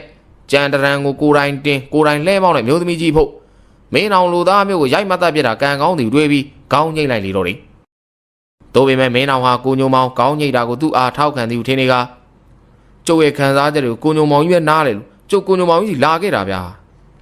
အဲ့ဒါဆိုပြဆက်ကဘောဘလို့လုံးနေဗျာမောင်ဘိုးထင်ကဘေးမှာထိုင်နေရမှကြက်သားတစ်ဖက်ကိုဆယ်ရင်းနဲ့စကားပြောလိုက်ရမကောက်ဘူးကွာမင်းအောင်တန်မို့ဘလောက်ရှိတယ်ဆိုတော့ငါအမေသိအောင်ငါထားလိုက်အောင်မယ်တဘောပဲဗျာအဲ့ဆိုလေကျုပ်တို့ပြန်တော့မယ်ဟဲ့အောင်လေမင်းတို့ပြန်လဲအေးဆေးပြန်တော့ငါဒီမှာရှိရဆိုတော့ဘယ်သူမှရှောင်ပြောနေကြလားစိတ်ချပါဗျာဘယ်သူမှမပြောပါဘူးကိုကြီးစကားကိုမောင်ဘိုးတင်တို့ယုံကြည်သွား၍မြည်သူသောပူပင်သောကများမှမရှိတော့ပဲရွာကိုပြန်လာခဲ့ကြပါတော့တယ်ပြားစတိုင်းပြည်နေမနက်မှာမင်းအောင်ကသူ့အိမ်ကိုပြန်အောင်လာလိတယ်သူ့မှာအကြောင်းပြချက်ကောင်းကောင်းတစ်ခုကရှိနေတယ်အဲ့ဒီအကြောင်းပြချက်ဒီကသူသာပြန်မလာရင်နွားများအားရောင်းကပြဆက်ကုန်ကြစိတ်ကိုရော်ပေးရမည်ရီးပြိုကိုတနာလို့ဟူသောအကြောင်းပြချက်ဖြင့်အပေါ်စည်းကပြန်လာခြင်းပင်ဖြစ်တော်တယ်ယခုပေပင်ရွာရဲ့ပြဆက်တိုက်ချင်းစနေပြီဖြစ်လေတယ်ဇက်ခုံလေးထိုးထားပြီးရွာထဲမှာပကြီးဆရာကြီးဘာကြီးတင်ရဲ့လက်ရများဖြစ်တဲ့နောက်ခံပကြီးများကအတော်ကိုပင်အသက်ဝင်ပြီတယ်ပြဆက်ဆရာကြီးဦးလူလေးမှဇလန်းရေးဆရာဦးတန်းမောင်ပေးတဲ့စာအုပ်ကြီးကိုကိုင်းကပြဆက်တိုက်နေကြလေတယ်မျိုးမှာပြဆက်မင်းသမီးတိမ့်တိမ့်သူလည်းရောက်နေပြီဖြစ်တော်တယ်တိမ့်တိမ့်သူမိခင်ဟာသူသမီးကိုစောင့်ရှောက်ရန်လိုက်လာပြီးပေပင်ရွာသားများကိုတောကြလုံးရင်အထင်သေးနေလေတယ်အဲ့တော့မင်းအောင်ရဲ့တရုတ်ဆောင်ချက်များကိုကြည့်ကတိမ့်တိမ့်သူရဲ့မိခင်ကြီးကမင်းအောင်နားကိုသွားပြီးမင်းသားကျမသမီးလေးကိုတွဲခေါ်ပေးပါဦးနော်မင်းသားတရုတ်ဆောင်ချက်တွေကကောင်းချက်တော်ရပါတယ်ဗျာအသေးလေးတွေကိုကျုပ်ကတွဲခေါ်နေကြပါဟိတ်ရန်ကောင်းလာတဲ့မင်းအောင်ရဲ့စကားမှာတိမ့်တိမ့်သူရဲ့မိခင်ကြီးမျောသွားပြီသူဤသမီးနဲ့မပေးစားပြီးအရေးရောင်အောင်တွေ့နေရပြီတရောင်းစားလေးများဖြစ်တရုတ်ဆောင်ပြီးမောင်မြင့်အောင်တန်းနဲ့ကြော်လွင်တို့ကလည်းတော်ကိုတရုတ်ပါရာမောင်ဘိုးထင်ကဇက်စင်အောက်မှနေရလက်ခုပ်တီးကအော်ဟစ်အားပေးနေလေတော့တယ်အောင်တန်းတို့တရုတ်ဆောင်တာကောင်းချက်ကတော့ဝါတကယ်တရောင်းစားလေးကြာနေပါပဲဟေးပေတို့အကျွေးသေးရှိရင်သွားထဲလိုက်စမ်းပါကွာဟုတ်တယ်ဘိုးထင်ရေဒီကောင်လေးရုပ်ခံကတရောင်းစားရုပ်ဆိုတော့အတော်လိုက်တယ်ကွာမောင်ဘိုးထင်တို့အော်ဟစ်အားပေးနေမှုကြောင့်ဥလူလေးကသူတို့အားငောင်းခမ်းပြီးတော့ဇက်စင်တွေဝေးရာကိုသွားခိုင်းတာတယ်ဖိုးထွေးဒီကတရုတ်ဆောင်ပြီးပြန်လွန်လာသည်မင်းသမီးကိုဆွဲရမည်အခန်းတိုက်တဲ့အခါဖိုးထွေးအဆွဲကြမ်းသွားသောကြောင့်မင်းသမီးလက်ပြင်ကျော်ငုတ်သွား၍ရွာထဲမှာအနှိမ့်တယ်ခေါ်ပြီးလက်ကျော်ပြန်ဖော်ထားလိမ့်တယ်သူတို့ပြဆက်ဖွဲထဲမှာအချာဆုံးမှာတော့ဂျိုးသိန်းသာဖြစ်လိမ့်တယ်ပြူးကျဲကျဲမျက်နှာနဲ့လူမရုပ်ပေါက်နေဂျိုးသိန်းမှာမင်းသားရဲ့တကယ်ချင်းဖြစ်တရုတ်ဆောင်ရာတော်လေးကိုထစ်ထစ်ငေါငေါဖြစ်နေလေပြီမင်းအောင်ဒေါသကိုရှိရှိတာစိတ်ကိုနောက်မှဖြစ်ပါကွာဟာဂျိုးသိန်းစိတ်ကိုရှိရှိတာဒေါသကိုနောက်မှဖြစ်ကွာဘာဒီပြောနေတာလဲကွာဟုတ်ကဲ့ပါဗျာခုမှစပြီးလှုပ်တာဆိုရင်နဲ့တတုံးလုံးနဲ့ခုံနေလို့ပါကဲထားနောက်ထပ်ပြောရမှာကမင်းအောင်မင်းနဲ့တိမ့်သူကလိုက်ဖက်ဆုံးပါတိမ့်သူနဲ့မင်းနဲ့ပေါင်းဖို့ငါကြိုးစားမယ်ကဲပြောဟုတ်ကဲ့ပါကြီးဂျိုးသိန်းကတပ်ပြင်းကိုတစ်ချက်ချလိုက်ကမင်းအောင်ကိုကြည့်ပြီးမင်းအောင်တိမ့်သူနဲ့ငါနဲ့အလိုက်ဖက်ဆုံးပါမင်းနဲ့ငါနဲ့ပေါင်းရဖို့မင်းမေကြီးတော့မင်းနဲ့ငါနဲ့ပေါင်းရပါလားဒုက္ခပါပဲကွာဒီကောင်ဂျိုးသိန်းနဲ့တော့ဒုက္ခပဲဒီလိုနဲ့ရွာသားပြဆက်တိုက်တွေကဆဲတန်ဆိုတန်ရီတန်မောတန်များဖြင့်ဆက်လက်ကြိုးစားပြဆက်တိုက်နေကြပါလိမ့်တော့တယ်ပေပင်ရွာရဲ့ပြဆက်ပွဲတွေကယနေ့ညစတင်ပြီဖြစ်လေတယ်မြို့မှာမီးဆက်ဓာတ်ဆက်နဲ့ပြဆက်မင်းသမီးငားရမ်းထားတာကြောင့်ရွာနီးချုပ်ဆက်များမှာရွာသူရွာသားများကပါလဲများဖြင့်လာရောက်ပြီးတော့ကြည့်ရှုကြလေတယ်မောင်ဘိုးတွေတို့ကဇက်စင်နောက်သွားလိုက်ပွဲခင်းနဲ့သွားလိုက်နေပျော်ရွှင်နေကြလေတယ် တာရဒီကလာရင်တို့မိသားစုဖျားပေါ်မှာထိုင်ပြီးဇကားပြောနေတယ်မောင်ဘိုးတင်တို့ကဇက်စင်နာကိုပြန်ဝင်လိုက်ပြီးဖိုးထွေးနာကိုသွားကကိုဘိုးတွေအခုလိုဝေစားတစ်တွေနဲ့ကြောက်လို့ခန့်သားဗျာလူချမ်းလို့တော့မထင်ရဘူးဗျာဟဲ့ကောင်နေငါမင်းသားမလုပ်ချင်လို့ပါကွာအခုလူချမ်းနေရတာအကောင်းဆုံးပဲကွာဟုတ်ပြီလားအေးပါဗျာပြီးတာပဲဒါနဲ့ဟိုနာငါပြောပဲအုံပွဲဘာလို့ထားတော့အဲ့ဒါနတ်တင်ထားလို့ပြောတာပဲကွာနတ်တင်ထားလဲငါပြောသေးတယ်ဝင်းမဲ့တာပဲတော်ကြရွာကောင်တွေဝင်လူမောင်ဘိုးနေစကားမဆုံးပြီးပစိုးအားတကိုးကောင်းဆိုတရံပြုတ်ထားတော့လူတယောက်ကြော်ပွဲကြီးမပြီးတော့ပြေးလေတော့လေဟာပြောတော့မဆုံးသေးဘူးစက်ကတော်ဝိမပြေးပြီးလုံးကြပါဦးဘိုးတွေကအတန်ခတ်ကြဲကြဲနဲ့ပြောလိုက်တဲ့အခါပြားဆက်ဆရာဦးလူလေးရောက်လာပြီးဘိုးတွေဘာဖြစ်တာလဲဘာကြီးတင်ထားတဲ့ကြော်ပွဲကြီးမပြေးလို့ဘယ်ဆောက်ကမင်းမှသားလဲကွာအရေးတယ်ထားလိုက်တော့ကွာပြားဆက်စားတော့မယ်ဘိုးတွေလောင်းကြော်ပွဲမပြေးတာယူသားသားမဟုတ်တော့ဘူးနောက်ဆုံးရွာသားတွေလည်းဖြစ်နိုင်တယ်မင်းဘာကိုုံကိုသွားပြောပြအောင်အနောက်ဆက်ပေါ်ပြီးထင်တယ်လို့ကြားလားဟုတ်ပါကြီးမောင်ဘိုးတွေကပြားစံနောက်မှထွက်လိုက်ကြပြီးဦးအောင်ကိုလိုက်ရှာနေလေတဲ့မောင်ဝင်းကြားနေတဲ့ရက်ပုံးဆိုင်လေးထဲမှာအတန်တန်ကြားရပြီးမောင်ဘိုးတင်တို့နားဆွင့်လိုက်လေတဲ့ကိုမြရာဒီလိုကလေးတွေပြားစက်ကမြင်တော့ငဲ့ငါဟုတ်မင်းမောက်ပြီလားကွာမတော့တာကြလို့ထင်တယ်ဟေးငါလည်းမရတော့ဘူးဟာတေးကြပါသည်ဘာကြီးများအတန်နဲ့ဦးအောင်တန်ဖြစ်၍မောင်ဘိုးတင်တို့ရက်ပုံးဆိုင်လေးထဲဝင်လိုက်ရာတန်ရာမှာထိုင်ပြီးတော့စပွဲပါကောင်းဆိုင်နေပြီဖြစ်တော့ဦးအုံနဲ့ဘာကြီးများတို့ကြောင့်မောင်ဘိုးတင်တို့တယောက်မျက်နှာတယောက်ကြည့်လိုက်ကြပါလိမ့်တော့တယ်ပြားစကားစားတင်နေပြီဖြစ်လေတယ်ပြားစတခန်းမှာဂျိုးသိန်းရဲ့တရုတ်ဆောင်မှုနဲ့ပြောစကားများကြောင့်ပရိသတ်များတဝါဝါတဟာဖြစ်နေကြပြီမဲ့ပြားစဆရာဦးလူလေးကမျက်နှာပြက်နေပြီဖြစ်တော့တယ်မီးအောင်များထိန်ထိန်လေးနေတဲ့ဇက်စင်ပေါ်မှာဂျိုးသိန်းကမျက်နှာချီမုံများလိမ့်ကြံထားပြီးဖြူဖွေးနေလေတယ်သူကပရိသတ်များဘက်ကိုကြည့်ကဘယ်ချိန်ရှိပြီလဲမသိဘူးနိုင်ကိုကြည့်လိုက်ပါဦးမယ်ဂျိုးသိန်းကဟန်ပါပါနဲ့သူ့ရဲ့လက်ကဝက်ကိုကြည့်လိုက်ပြီးဟာနိုင်ပတ်ဖို့မေ့နေပြုတ်ဟိုခဏလေးကျုပ်နောက်ထဲဝင်ပြီးတော့နိုင်ပတ်လိုက်အောင်မယ်အမှန်တကယ်ကိုဂျိုးသိန်းကနိုင်ပတ်ဖို့မေ့နေခြင်းမှာဂျိုးသိန်းဇက်စင်နောက်ရောက်တဲ့နေစိတ်ကြီးသောဥလူလေးကနေရင်ကိုတန်းအုပ်ပြီးနိုင်ပတ်ပေးလိုက်လေတော့လေအဲဒီနောက်ဂျိုးသိန်းကသူ့ရဲ့နေရင်ကိုပုတ်ပြီးတော့ပရိသတ်ဘက်ကိုကြည့်ကဘယ်ချိန်ရှိပြီလဲမသိဘူးနိုင်ကြည့်လိုက်အောင်ပါပါဂျိုးသိန်းကလက်မနိုင်ကိုဟန်ပါပါကြည့်ကအော်တော်တော်ထိုးနေပြီဒီချိန်ကိုမင်းအောင်ဘာတွေလုပ်နေပါလဲဇက်စင်နောက်မှာဦးလူလေးကတောက်တစ်ချက်ကိုပြင်းသွားခောက်လိုက်ပြီးနင့်မေကြီးတော့တော်တော်ထိုးနေပြီလား၈နာရီလို့ပြောရမှာကွာဒုက္ခပါပဲဒီကောင်တော့အဲဒီလိုဂျိုးသိန်းကြောင်မျက်နှာချေပေါ်မှာချွေးစည်းကြောင်များပေါ်အောင်ချွေးများကြသည်ထိခက်ခဲစွာတရုပ်ဆောင်နေလေတော့တယ်မောင်ဘိုးတွေကပေတူးနဲ့တာအေးကိုဦးအောင်ကိုအမူးပြေစေဖို့ပြုလုပ်ထားခဲ့ခိုင်းပြီးသူကိုယ်တိုင်ကတော့ပွဲကင်းတစ်ပတ်စောင့်ကြည့်နေလေတယ်အဲ့ချိန်မှာလဲများရက်ထားတယ်လဲကွင်းသားမှာအမဲအောင်ခိုးငွေများထောင်းထောင်းထနေတော့တရေတကောင်ပြဆကြည့်နေတာကိုတွေ့ရ၍မောင်ဘိုးတင်အဲ့ဒီတရေနာကိုသွားလိုက်ပါလေတော့တယ်ခမရတရေလားမင်းကောင်မြင်ရတာလားဟုတ်တယ်မြင်ရတယ်လေမင်းကောင်မကြောက်ဘူးလားဘာလို့ကြောက်ရမှာလဲဗျာခမရဘာလုပ်နေငါဒီပြဆကိုဖျက်ဆီးရမှာပြဆကနေလူတယောက်ပူးပြီးကြံတဲ့သူတွေကိုတိုက်ခိုက်မှာတော်တော်အရှက်မရှိတာပဲဗျာမင်းဘာပြောတာလဲအရှက်မရှိဘူးလို့ပြောတာလေဗျာလူတွေကကောင်းအောင်သာမလုပ်တတ်တာနော်မကောင်းအောင်တော့လွယ်လွယ်လေးလုပ်တတ်တယ်တဲ့ခင်ဗျားတို့တရေတွေလည်းတူတူပဲပြဆက်ကောင်းကနေလူတွေဖြတ်စည်းမယ်ဆိုတော့အရှက်မရှိတာပဲမင်းဘာပြောတယ်ဟုတ်တယ်လေခင်ဗျားပြဆက်မှမကတတ်တာအဲ့ဒီကိုပွဲကိုဖြတ်တော့မှာပေါ့ငါကတတ်တယ်ကွာငါတရေမဖြစ်ခင်ကပြဆက်မင်းသားတရေကြီးပြောရင်ကျုပ်ကယုံရမှာလားငါတကယ်ပြောနေတာကျုပ်ကလက်တွေ့သမားနော်အေးအဲ့ဒါဆိုငါလက်တွေ့ပြမင်းသားတငယ်ချင်းလုပ်တဲ့ဦးကြောင်ကြောင်ကောင်နဲ့ငါပူးပြီးတော့သေဥဆောင်ပြမယ်ကွာမင်းကြည့်တာအခိုးများထောင်းထောင်းထနေတဲ့တရေကြီးဟာဇက်စင်ဘော်ကိုပြန်ဝဲသွားပြီးဂျိုးသိန်းရဲ့ကိုယ်ထဲကိုဝင်ရောက်ပူကတ်သွားပါလိမ့်တော့တယ်ရွာသားပြဆက်တီကအောင်မြင်စွာနဲ့ပြီးဆုံးသွားပြီဖြစ်လေတယ်ပြဆက်ကသူများထဲမှာလူပြောအများဆုံးကတော့ဂျိုးသိန်းဖြစ်လေတယ်ဂျိုးသိန်းရဲ့အပိုလိုမရှိတရုပ်ဆောင်ချက်များကိုလူများပါဇက်ဖျားမှာချီမွန်စကားပြောနေကြလေတယ်ဂျိုးသိန်းကအရမူးပြေ၍ဇက်စင်နောက်ရောက်လာတော့ဦးအောင်ရဲ့အနားမှာခွေခွေလေးလဲနေပါတော့တယ်တာရင်နဲ့ပေတူးကအရမူးနေတဲ့ဦးအောင်ကိုတန်မြာရီများဖြော်တိုက်သလိုစိတ်မရှိတဲ့ပေတူးကတန်မြာရီများကိုဦးအောင်ကြီးနားထဲလောင်းချလိုက်ရာဦးအောင်တယောက်အော်ဟစ်ငိုယိုကအမူးပြေုံနေမကဒေါသပါထွက်လို့ပေတူးနဲ့တာအေးရရိုက်ရင်ဟန်ပြင်ခဲ့သေးတယ်တာရင်မှအလင်းမြန်ရှင်းပြပြီးဇက်စင်ဘက်ကိုလိုက်လာပြီးဂျိုးသိန်းဟာပူးနေတဲ့တရေပြဆက်ပြီးသည်နဲ့နှင်ထုတ်ခဲခြင်းဖြစ်တော့တယ်အခုတော့ပေပင်ရွာကြီးရွာသားပြဆက်တီကပြီးသွားပါပြီ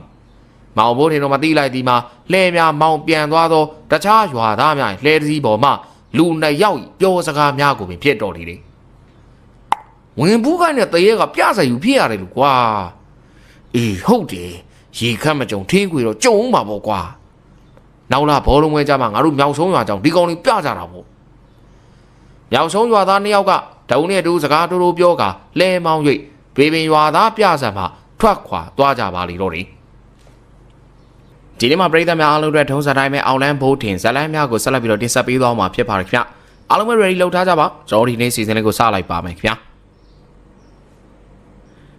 ဘေပင်ရွာထိပ်ရှိရိုးပြက်လဲကွင်းများကိုထဲကိုပေါ်ကနေထိုးပြီးတော့ကျုပ်တိုက်နေကြတယ်မောင်ဘိုးတင်တို့ကလေးမကြလူပြိုမကြအသက်73နှစ်ရွယ်လူငယ်လေးများဟာ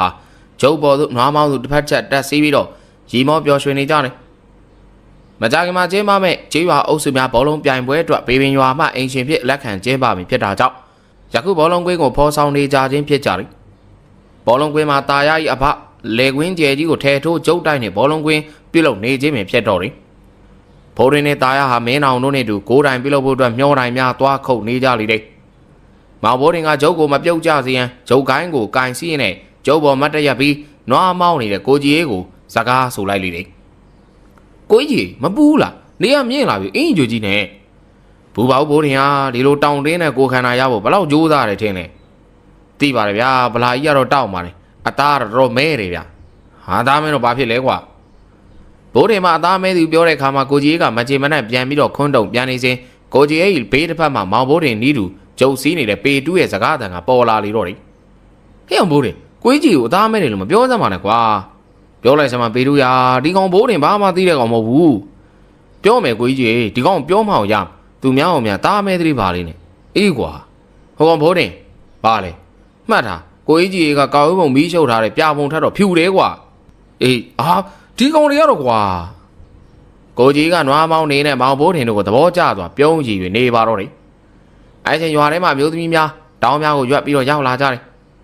အမျိုးသမီးများရဲ့ရှေ့ဆုံးမှာတော့ရွာလူကြီးဦးမောင်ကြီးပါလာလေတယ်ရွာလူကြီးနဲ့မျိုးသမီးတွေဟာဘောလုံးကွင်းပြုလုပ်နေတဲ့လေခွက်နဲ့မလန့်မကန့်မှာရှိတဲ့ညောင်မင်းကြီးအရေးအောက်ကိုဝင်သွားပြီးရွာလူကြီးရဲ့ကျဲလောင်တဲ့အတန်းကပေါ်လာလေတယ်ဟဲ့ကောင်လေးဒီမှာခဏလာနာကြအောင်ဟဲ့ရွာလူကြီးရဲ့စကားဆုံးတာနဲ့မရက်သေးတဲ့ဂျုံများပေါ်မှာမောင်ဘိုးထင်ပါဝင်သူနဲ့ရွယ်လူလေးများကဆင်းလိုက်ကြကညောင်မင်းရှိရာကိုပြေးသွားကြလေတယ်ဘိုးရင်းနဲ့သားကဂိုးတိုင်လုံးမိမျောတိုင်များကိုဓာအဖြစ်အချောကင်နေနဲ့သားရမှညောင်မင်းကိုကြည့်ပြီးတော့စကားဆိုလာလေတယ်မင်းဘာတော့ကျုပ်တယ်ကွာဘာလို့လဲကွာဟိုမှာမိန်းကလေးကြားတဲ့တယောက်တည်းသူ့ကိုယ်သူကာလာသမီးကောင်းများထင်နေလားမသိဘူးကြည့်အောင်ဟုတ်တယ်ကွာအဲ့ဒါတော့ငါလည်းလက်ခံဒါသွားမယ်ကွာဟိုကောင်ဘိုးရင်တို့ကနေငယ်မျိုးမှာလက်နေဘာတစ်ခုမှစားမှာမဟုတ်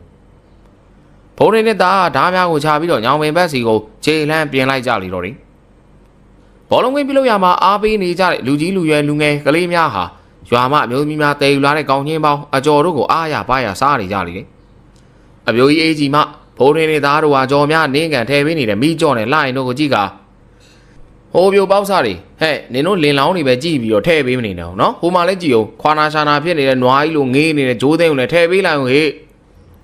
ဟောဗျာအပြိုကြီးကြီးကလည်းဘာတွေပြောငေးမေကြီးတော့အပြိုကြီးကြီးရေးလားအဲ့ဒါအေးကြီးဟာငါယောက်ျားကြီးဒီမှာကြည်ရေးမောက်သွားလို့ပေါ့ကိုကြီးရေခင်ဗျားနဲ့ပြိုကြီးကြီးမဟုတ်ပါဘူးအပြိုကြီးအေးကြီးကလည်းပေးတယ်နာမည်ရှားလို့ဗျာမင်းပြောရင်လည်းပြောတော့တယ်ဟာ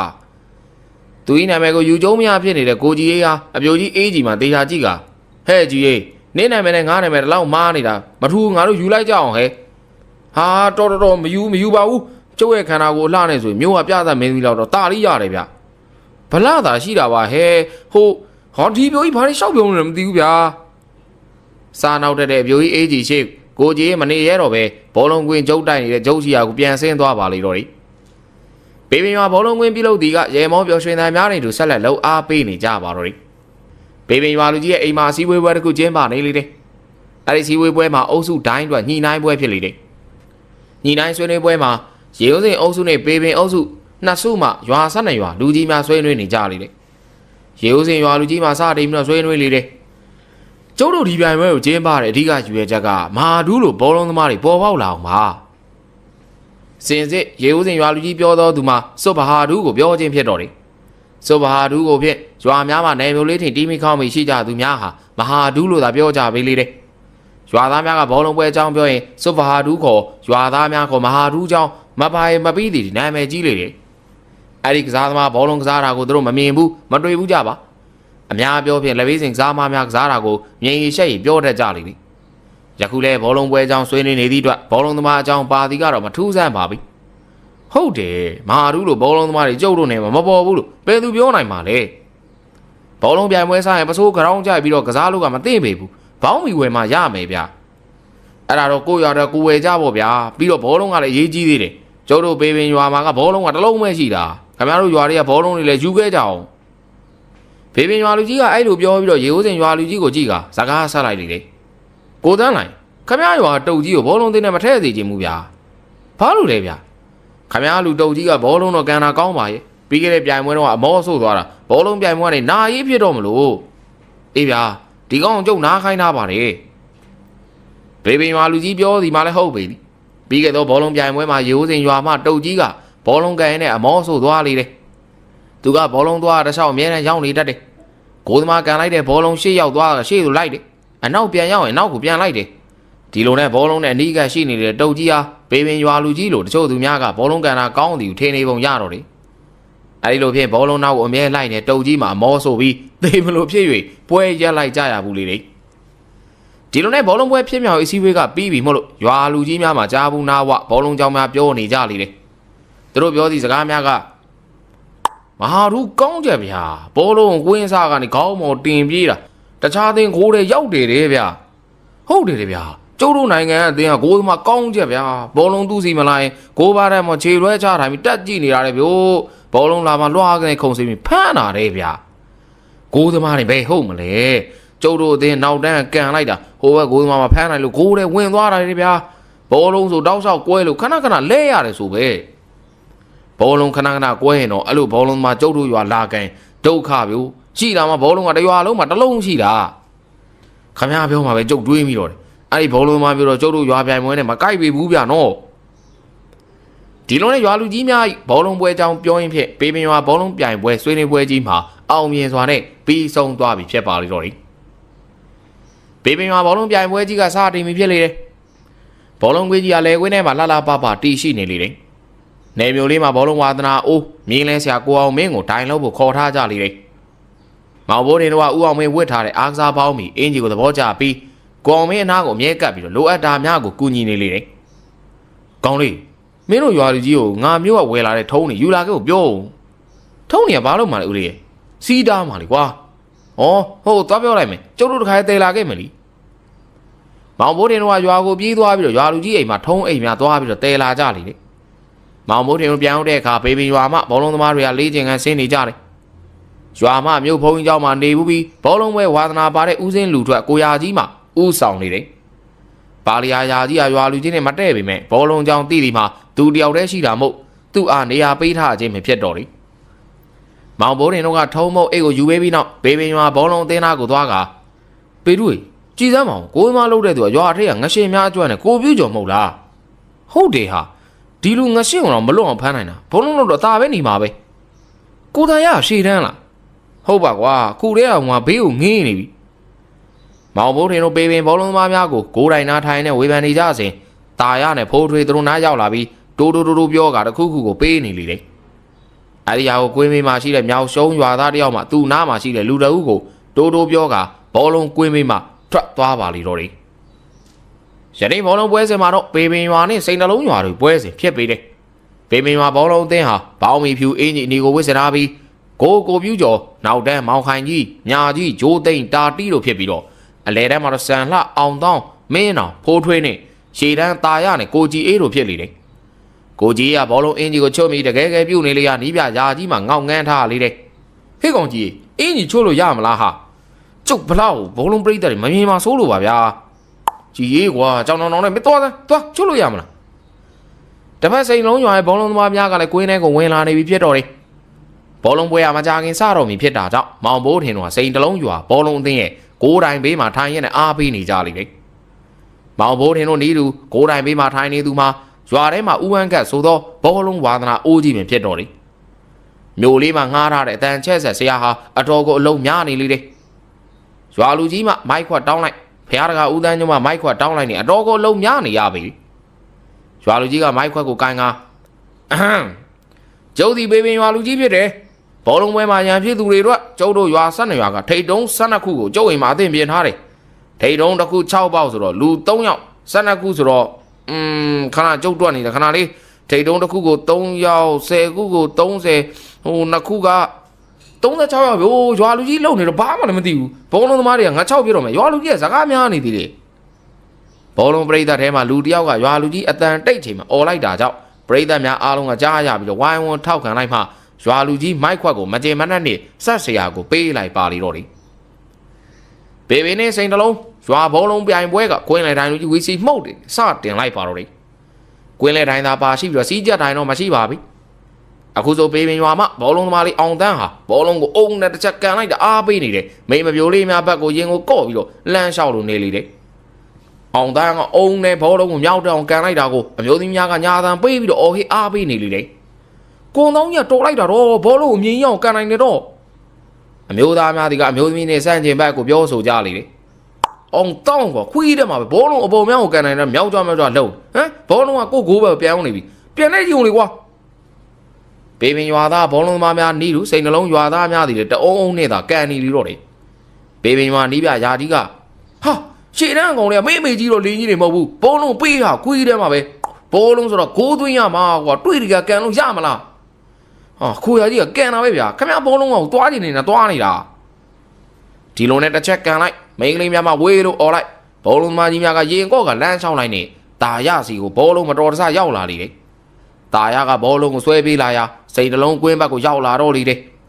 စိန်တလုံးဘောလုံးသေးကိုးသမားမှာဘောလုံးကိုဆွဲပေးလာတဲ့တာရကိုတေချာကြည့်နေစဉ်ကိုးတိုင်ဘေးမှာထိုင်နေတဲ့မောင်ဘိုးထင်တို့မှဟိုရက်ရှိအသားပြူခန့်ခန့်နဲ့ကိုကြီးကခင်ဗျစိန်တလုံးသားဟုတ်ရလားဗျာတလောက်ကြည့်ကောင်းနေသမျိုးစိန်တလုံးရမှာရှိလို့လားလို့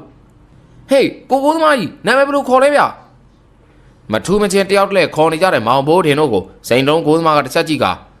ဘာလို့ခေါ်နေရလဲကွာအကိုကြီးကစိန်လုံးသားဟုတ်ရလားဗျာမြို့ကငားထားတဲ့ဘောလုံးသွားကြီးမဟုတ်လားဟုတ်ပါတယ်ကွာငါစိန်နှလုံးသားပါဟာဟုတ်လို့လားဗျာကျုပ်ကတော့မယုံပါဘူးနာမည်ဘယ်လိုခေါ်လဲအကိုကြီးကျော်ဝင်းလို့ခေါ်တယ်ကွာစိန်နှလုံးကိုသမားမောင်ဘိုးတင်တို့ကိုလှည့်စကားပြောနေချိန်မှာတာရကဂိုးနာကိုရောက်ပြီးတော့ဘောလုံးကိုကန်လိုက်ရာဂိုးသွားပါလေတော့တယ်အဲဒီကစိန်နှလုံးဘောလုံးသမားတွေဟာသူတို့ရဲ့ဂိုးသမားကိုဟဲ့ကျော်ဝင်းမင်းပထွေးလေးနဲ့စကားပြောနေတယ်ကိုဖန်းဟာသူတို့ကလာပြောနေအောင်မင်းတို့ကလေထိုင်လူကြီးအဲ့ကလေးတွေညစ်တာဗျာမြင်မြင်အဲ့ဂိုးတိုင်တာဖဲခိုင်းလိုက်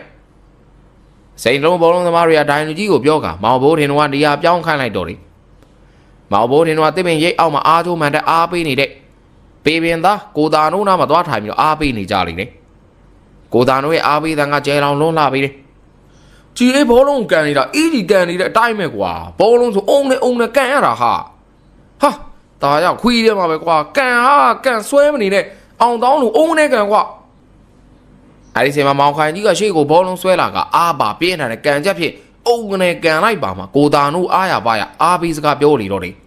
အေးဘောလုံးဆိုတော့အဲ့လိုကန်တာကွာမောင်ခိုင်ကြီးကန်လို့ရရင်တော့ဂိုးသမားအန်ပြုတ်သွားမှာမှန်ကိုကြီးတာနိုးဟိုမှာဘာဖြစ်တာလဲမသိဘူးဂိုးတိုင်တော့ဟိုဘောလုံးသမားတွေကိုကုပေးမဲ့သူတွေသွားနေတာအေးဘိုးတယ်ဘာဖြစ်တာလဲမသိဘူးဟာအဲ့ဒီကအတန်ချက်စမှာရွာလူကြီးရဲ့အော်တန်ကထွက်ပေါ်လာလေတယ်တာနိုးအုံးနဲ့မောင်ခိုင်ကြီးကိုကန်ခိုင်းလိုက်တာအခုမောင်ခိုင်ကြီးအုံးကနေကန်လိုက်တာတာနိုးဘဦးအန်ကတ်ဂိုးတိုင်နားမှာဘိုင်းကနေလဲကျသွားပါတယ်ခင်ဗျာရွာလူကြီးရဲ့စကားတန်ကြားမှာကိုတာနိုးကပစိုးကိုတော်ပြင်ဝက်ကဘောလုံးကွင်းထဲကိုစင်ပြေးရင်ပါဇက်မှာလဲခွီးထဲမှာမောင်ခိုင်ကြီးမင်းဂိုးထဲကန်ခိုင်းတာကွာငါအဖေကိုကန်ခိုင်းတာမဟုတ်ဘူးငါဘဦးအန်ကတ်အန်ကယ်ရောရှိသေးလားမသိပါဘူးကွာကန်ကောင်းထောက်မှသွားနေဘောလုံးမှန်တဲ့ဦးအန်ကတ်တယောက်ခိတ္တသာသတိမေသွားပြီးပြန်လဲတက်တာလာရဘောလုံးပွဲကိုပြန်ဆကြလိမ့်တယ်ဒီလိုနဲ့ဘေဘင်ရွာနဲ့စိန်တလုံးရွာဘောလုံးပြိုင်ပွဲဒီကဘေဘင်ရွာတကိုးစိန်တလုံးဂိုးမရှိနဲ့ပွဲပြီးဆုံးသွားပါလေတော့တယ်အဲဒီလိုနဲ့ဘောလုံးပွဲများကျင်းပလာရနောက်ဆုံးဘိုလ်လူပွဲကိုမနက်ဖြန်ဆိုရင်ရောက်ရှိပြီဖြစ်ပါတော့တယ်ဘိုလ်လူပွဲမှာတော့ဘေဘင်ရွာနဲ့မြောက်ရှုံးရွာတို့တွေ့ဆုံနေကြပါလေတော့တယ်ယခုညအချိန်မောင်ဘိုးတင်တို့3ယောက်ဘောလုံးကွင်းထဲကိုရောက်ရှိလာပြီဖြစ်တော့တယ်သူတို့ကလက်ထဲမှာထုပ်လေးထုပ်ကိုကင်ထားပြီးတရွင်းတစ်ချောင်းကိုယူလာကြလိမ့်တယ်အဲနောက်ဂိုးတိုင်းနားကိုသွားကအထုပ်ထုပ်ကိုတွင်းတူးပြီးတော့မြုပ်နေလေတယ်ထုံမြင်ဝင်းကိုလက်အောင်တန်းသိရတာကြောင့်ဘောလုံးကွင်းဘေးရှိညောင်မင်းကြီးအောက်မှာလူ2ယောက်ဟာအန်ကိုကြိတ်ပြီးကြည့်နေကြလိမ့်တယ်အဲနောက်မောင်ဘိုးထင်တို့ပြန်သွားတဲ့အခါအဲလူ2ယောက်ဟာညောင်မင်းအောက်မှာထွက်လာပြီးဟေ့ဒီကောင်တွေတော့အောင်လန်းနဲ့တိုက်နေပြီသူတို့အစီအနေကိုဖော်လိုက်ရမလားမလုံးနဲ့ကွာထားလိုက်ငါတို့လည်းအစီအနေယူလာပါတယ်ကွာသူ တို့စီနဲ့ငါတို့စီရင်ဘယ်ဟာစွမ်းလဲပြိုင်ကြတာပေါ့ကွာဟေးလူတန်ကြီးရီမနေနဲ့ဟိုကလေးဝန်းနဲ့လမ်းထူမှာအလုံးကန်းနေဦးမယ်အေးပါကွာမင်းရီတောင်တော့ကောင်းကောင်းမရီအောင်လာအစီနေသွားမြုပ်အောင်အဲ့ဒီလူနှစ်ယောက်ဟာလဲမောင်ဘိုးတင်တို့နီးတူကိုးတိုင်များအနာကိုမြေတူးကအထုပ်လေးများကိုထည့်ပြီးတော့မြုပ်ထားလိုက်ကြပါလိမ့်တော့တယ်ဘေမင်ရွာနဲ့မြောင်ဆုံးရွာတို့ရဲ့ဘောလုံးပြိုင်ပွဲဘိုလ်လူပွဲကြီးရောက်ရှိလာပြီဖြစ်တော့တယ်အားပေးတဲ့ရွာသူရွာသားတွေဟာကွင်းတစ်ပတ်တစ်ချက်အော်ဟစ်အားပေးနေကြလိမ့်တယ်ပေပင်သားကွာဘလောက်ထူးထူးမမှုတဲ့ပေပင်သားကွာပေတတိကြီးတသားတဲ့ဘာအမှတ်နေလဲကွာဟေးလူမူးယူနေဘာလို့ရှောက်အောင်ဟဲ့အောင်လေမြောင်ဆုံးမြောင်တော်မလိုက်တဲ့ကောင်လေတမလိုက်စမ်းကွာဟေးလူတိတ်တော့နော်ခမရရန်စကားတွေရှောက်မပြောနဲ့ရန်ဖြစ်ချင်းခမရတန်းပြေးမှာကျန်တဲ့သူတွေကသာရနှက်ရမှာခမရပါစပ်ပိတ်တာပေပင်သားတချို့ကမူးယူပြီးအော်ဟစ်နေတယ်ရက်သမားကိုမန်မဲပြီးတော့ငောင်ငန်းလိုက်မှငိန်သွားလိတော့တယ်မြောင်ဆုံးရပရိသတ်များဘက်မှလည်းအားကြမကန်အော်ဟစ်အားပေးနေလေတယ်မြောင်ဆုံးသားကွာလင်းမြန်ပေါ်ပါတွက်လိုက်ရမှာမြောင်တောင်ဆုံးလို့မြောင်ဆုံးသားလို့ခေါ်တာဘာမှလဲဟေးစမ်းပါဟုတ်လို့လားဘေးမှာရှိတဲ့လူကြီးတယောက်မှတိုးနဲ့မေးရအော်ဟစ်အားပေးနေသူကဟာဘာကြီးရလဲကျုပ်ကဗစက်သေးရှိကပြောတာပေါ့ဗျာအိုးအေးကောင်းပါလေကွာစမ်းပါဆိုတဲ့လူရဲကလည်းဆက်လက်အော်ဟစ်အားပေးနေလေတော့တယ်မောင်ဘိုးတင်တို့ကရေဦးများကိုရွက်လာတယ်မင်းမပြိုလေးတို့ရဲ့နောက်မှာတန်မြာသီးစိန်များထည့်ထားတယ်ပကံလေးများကိုကင်ပြီးတော့လိုက်လာခြင်းဘောလုံးသမားများနာရောက်လာလေတယ်မိန်းကလေးများဘောလုံးကန်ပြီးတော့ဘောလုံးသမားများတောက်သုံးကိုရေဦးများကိုချပေးပြီးပရိသတ်များဘက်ကိုသွားလိုက်ကြလေတယ်ရာကြီးကလည်းသူဤဘောလုံးသမားများကိုတင်ပြပြောဆိုနေလေတယ်ဒါနဲ့ကြီးကတယောက်ကိုတယောက်ပေးကစားကျင်းနေဘူးဗျာတောက်ခေါက်ပြီးတော့မကျေမနက်ပြောသူမှရန်စားမှမြင့်ဆွေဖြစ်ပေတယ်မြင့်ဆွေကစောင်းကြောင်ထိုင်ပြီးတော့မကျေနပ်ကြောင်းပြောနေလေရာကြီးမှမင်းကဘာမကျေနပ်တာအကြီးကြီးမှသားပြီးကြီးပြီးကျိုးသိနေပြီဘာမင်းကကိုကစားမကိုနားစေချင်တာဟဟလားသူတို့မကြိုးတော့ကျုပ်မကန်ဘူးလေဗျာကျန်တဲ့အရန်တွေအကုန်ကန်တယ်ကျုပ်ဘောလုံးတော့ကောင်းကောင်းမထိရသေးဘူးဘောလုံးကအလုံးကြီးအပြားကြီးလာတော့မေ့ရမလို့ဖြစ်နေပြီဒါရရင်တူရမှာပေါ့ကွာကျုပ်ကဘောလုံးကန်နေတာဗျမကန်ရင်ဒီထဲကိုကျုပ်နွားတွေလွတ်မှာတော့မြင်းဆွေရဲ့စကားကြောင့်အားလုံးထိတ်ထိတ်ပြပြဖြစ်သွားကြတယ်မြင်းဆွေဒီကနွားကိုတော်များပိုင်းဆိုင်သူဖြစ်လေတယ်ပြီးတော့လူကလည်းဇိုးတရုံမို့ပြောလို့ရသည်မဟုတ်တကယ်လုံးနိုင်သူယာကြီးကတွေးနေစဉ်မြင်းဆွေအတန်ကပေါ်လာပြန်တယ်ကျုပ်ကိုထဲကန်ခိုင်းတော့မကန်ရလို့ကတော့ဟိုးမှတွေ့လာကျုပ်ကောင်နေမြင်းဆွေကသူတို့နဲ့မလန့်မကန့်မှကောင်လေးများကိုလည်းညှိုးထိုးလိုက်ပြီးစကားဆိုလိုက်လေတယ်ကောင်လေးများကလည်းလက်လန်းပြနေလေရာမြင်းဆွေကလက်ကာပြလိုက်ပြီးတွေ့လာဟောမှာလှုပ်ရတော့မလားလို့ပြောနေတာဟာမလုပ်ပါနဲ့ကွာကဲတားရမင်းထွက်ကွာမြင်းဆွေမင်းဝင်နီးပြားကိုအချက်ကင်ထားတဲ့မြင့်ဆွေဟာပွဲထွက်ကစားမဖြင့်စတင်ကစားရပြီတော့မြင်ပြတ်တော့တယ်မြင့်ဆွေမင်းကဘောလုံးရကြီးရေးကိုပေးဟာဘာလို့ပေးရမှာလဲဗျကျုပ်ကကျုပ်ကန်မှာပေါ့ဒီကောင်တွေတော့ခတ်ပြီကွာရာကြီးကခေါင်းကိုကုတ်ခါမြင့်ဆွေမပြောတော့ပဲမင်းအောင်ဘက်ကိုလှည့်ကမင်းကအလေတန်းကြီးကိုဘောလုံးထိုးပေးကိုရာကြီးပဲပေးခိုင်းနေတယ်မြင့်ဆွေလည်းပါတယ်မြင့်ဆွေလည်းပေးခိုင်းအောင်ပေါ့ဒီမြင့်ဆွေရတော့ကွာတော့ခွေးတယ်မှာပဲရေးကြီးတဲ့ပွဲပါဆိုမှဒီကောင်ငါတို့ကိုချင်းချောက်ပြီးဒုက္ခပေးနေရတယ်လို့ကွာငါမှားတာဒီကောင်အရင်ပွဲတွေကလည်းနှစ်ထည့်ကန်ပေးလိုက်မှာကွာဘောလုံးကြီးပြပါလျာယာကြီးကတော့ခေါင်းကိုကုတ်ပြီးကန်ကျင်သူကန်ဟုသာပြောလိုက်ကသူ၏အသင်းသားများကိုကွင်းထဲကိုဝင်ခိုင်းလိုက်ကြပါလိမ့်တော့တယ်ဘောလုံးပြိုင်ပွဲကလည်းအကျိတ်နဲ့ရှင်ပြိုင်နေကြလိမ့်တယ်မြောက်ဆုံးရွာဘက်ကိုဘောလုံးကန်လိုက်တိုင်းကိုနာရောက်မှလွဲ၍သာသွားတာကြောင့်မြင်းဆွေမှာတယောက်တည်းဘောလုံးတဲလာကကိုသမားနဲ့တယောက်ချင်းတွေ့သည့်တိုင်ကိုမသွင်းနိုင်လဲကြနေလေတော့တယ်မြင်းဆွေကအန်အောနေပြီးတော့ကြည်ရိုးကိုကြည့်လိုက်ပြီးကြည်ငေါ့တယောက်ကခြေထိုးခံလိုက်လို့ပဲကွာညံ့နေပေါ့ကွာမင်းဟာလေကြည်ကလည်းမြင်းဆွေနီးသူကိုသမားနဲ့တယောက်ချင်းတွေ့မှဟန်ချက်ပြက်လဲကြသွားလျာကြည်ကဒိုင်လူကြီးမြောက်ဆုံးသားတွေမကောင်းတဲ့ပညာနဲ့တိုက်ထားတာထင်တယ်ဗျဟာအဲ့ဒါတွေယုံကြည်မရှိဘူးစက္ကန့်ကြောင့်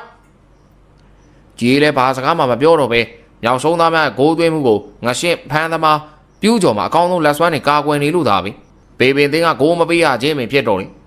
ဂျီလိုနဲ့မြောင်ဆုံးနောက်ခံလူဟာပေပင်အသိန်းမှာကြီးအေးကိုပြစ်ဒဏ်ကျူးလွန်ရမှာဘန်နာဒီကိုပေပင်သိန်းကြလေတော့တယ်အဲ့ဒီဘောလုံးကိုဂျီအေးမှာကန်သွင်းပြီးဖြစ်လေတယ်ဂျီအေးကဘောလုံးကိုတေချာတဲပြီးတော့ကန်သွင်းလိုက်ရာဂိုးပေါက်ထဲဝင်လို့မှဝိတ်ဝိုက်ပြီးတော့ဂိုးလွဲသွား၍အားလုံးလည်းကြောင်ငေးနေရမှပေပင်ပြိဿများကဒေါသတကြီးအော်ဟစ်ကရုပ်တဲတွေဖြစ်ကုန်ကြတော့တယ်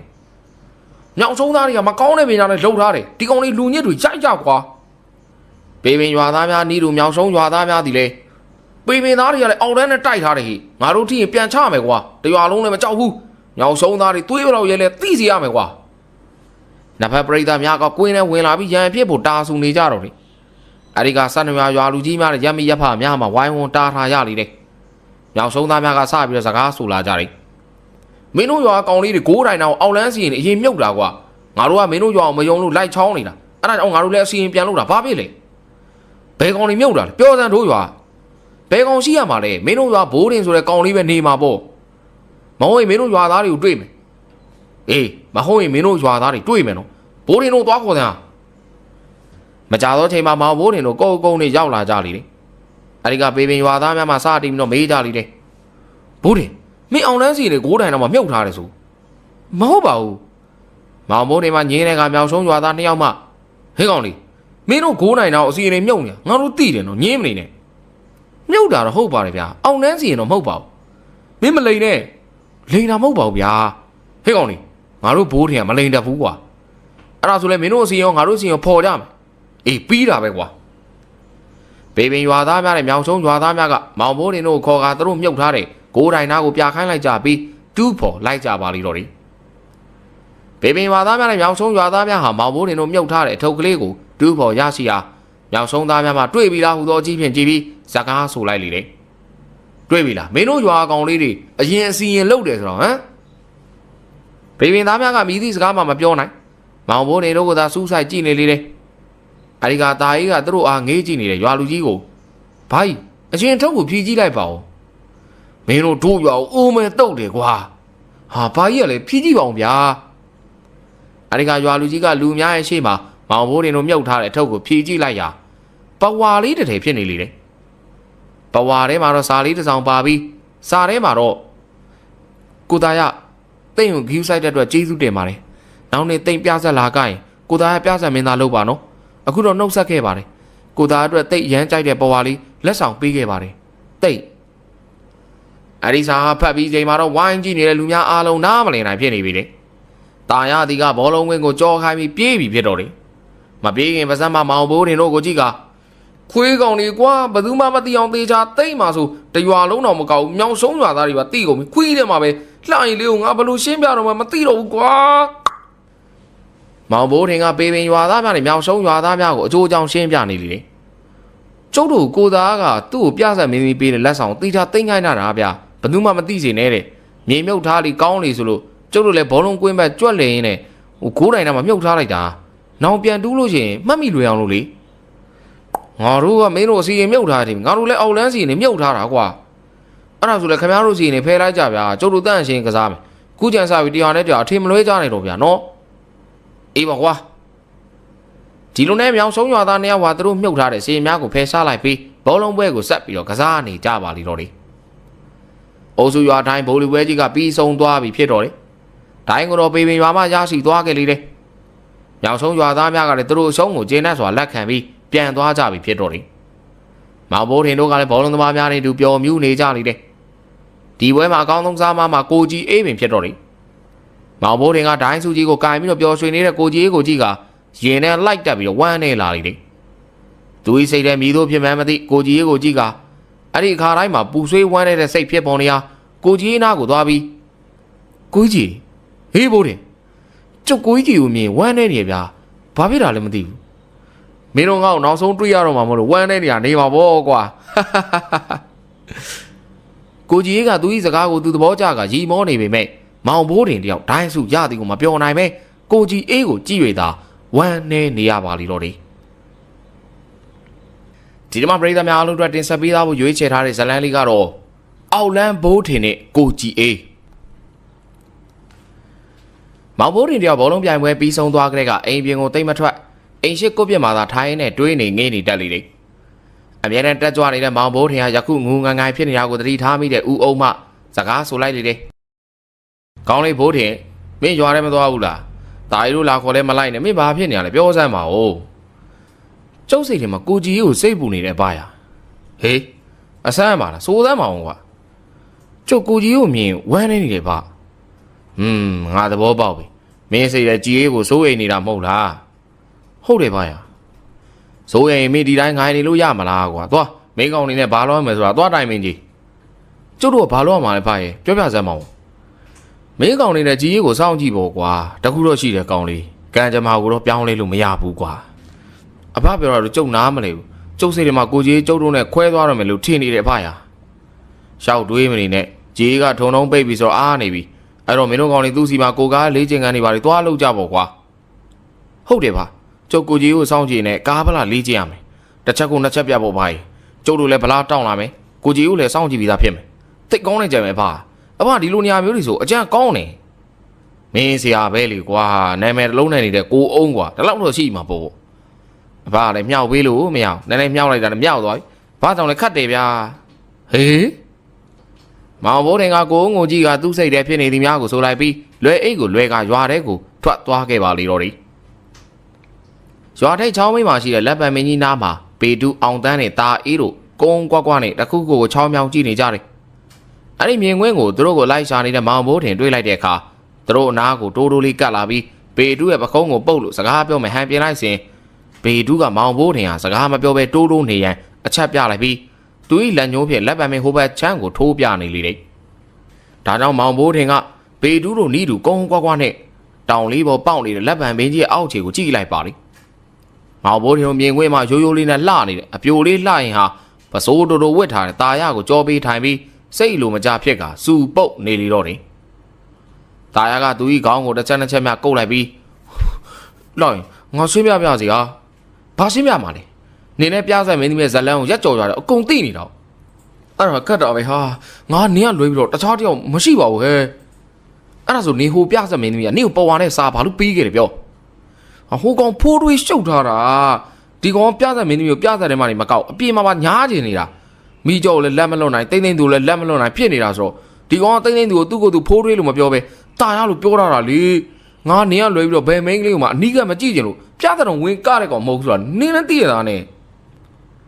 တာရရဲ့ပလီပလာစကားများကြားတဲ့ခါမှာချောင်းကြည့်နေတဲ့မောင်ဘိုးတင်ပါဇက်ရလာလေတယ်မင်းသမီးကိုမကန်ရမဖတ်ရလို့စိတ်ဆိုးပြီးပြဆက်မကတဲ့တာရမှာအခုတော့ပြဆက်မင်းသမီးကိုတော့သေးချာမကြည့်ချင်လို့ပြဆက်မကာချင်းဟုစိုးနေလေတယ်ယောက်ျားများ၏မာယာဒီကလည်းအံမခန့်ပင်ဖြစ်သည်ကိုမောင်ဘိုးတင်တွေးလိုက်ရင်တာရတို့၏အခြေအနေကိုဆက်ပြီးတော့ချောင်းကြည့်နေလိုက်ပြန်တယ်တာရ၏အပြောကိုသဘောခွေသွားတယ်လှရင်ဟာပြုံးချင်းချင်းမျက်နှာကိုမပြုံးမိအောင်တီးရင်နေပါပဲမယုံနေနဲ့ဖိုးတွေကအတူတူပဲမတူပါဘူးဟာဖိုးတွေကဖိုးတွေဟောဒီသားကတာရပါဟာမသိဘူးနင်းကိုလည်းမယုံယုံမှလှရင်လေရဲ့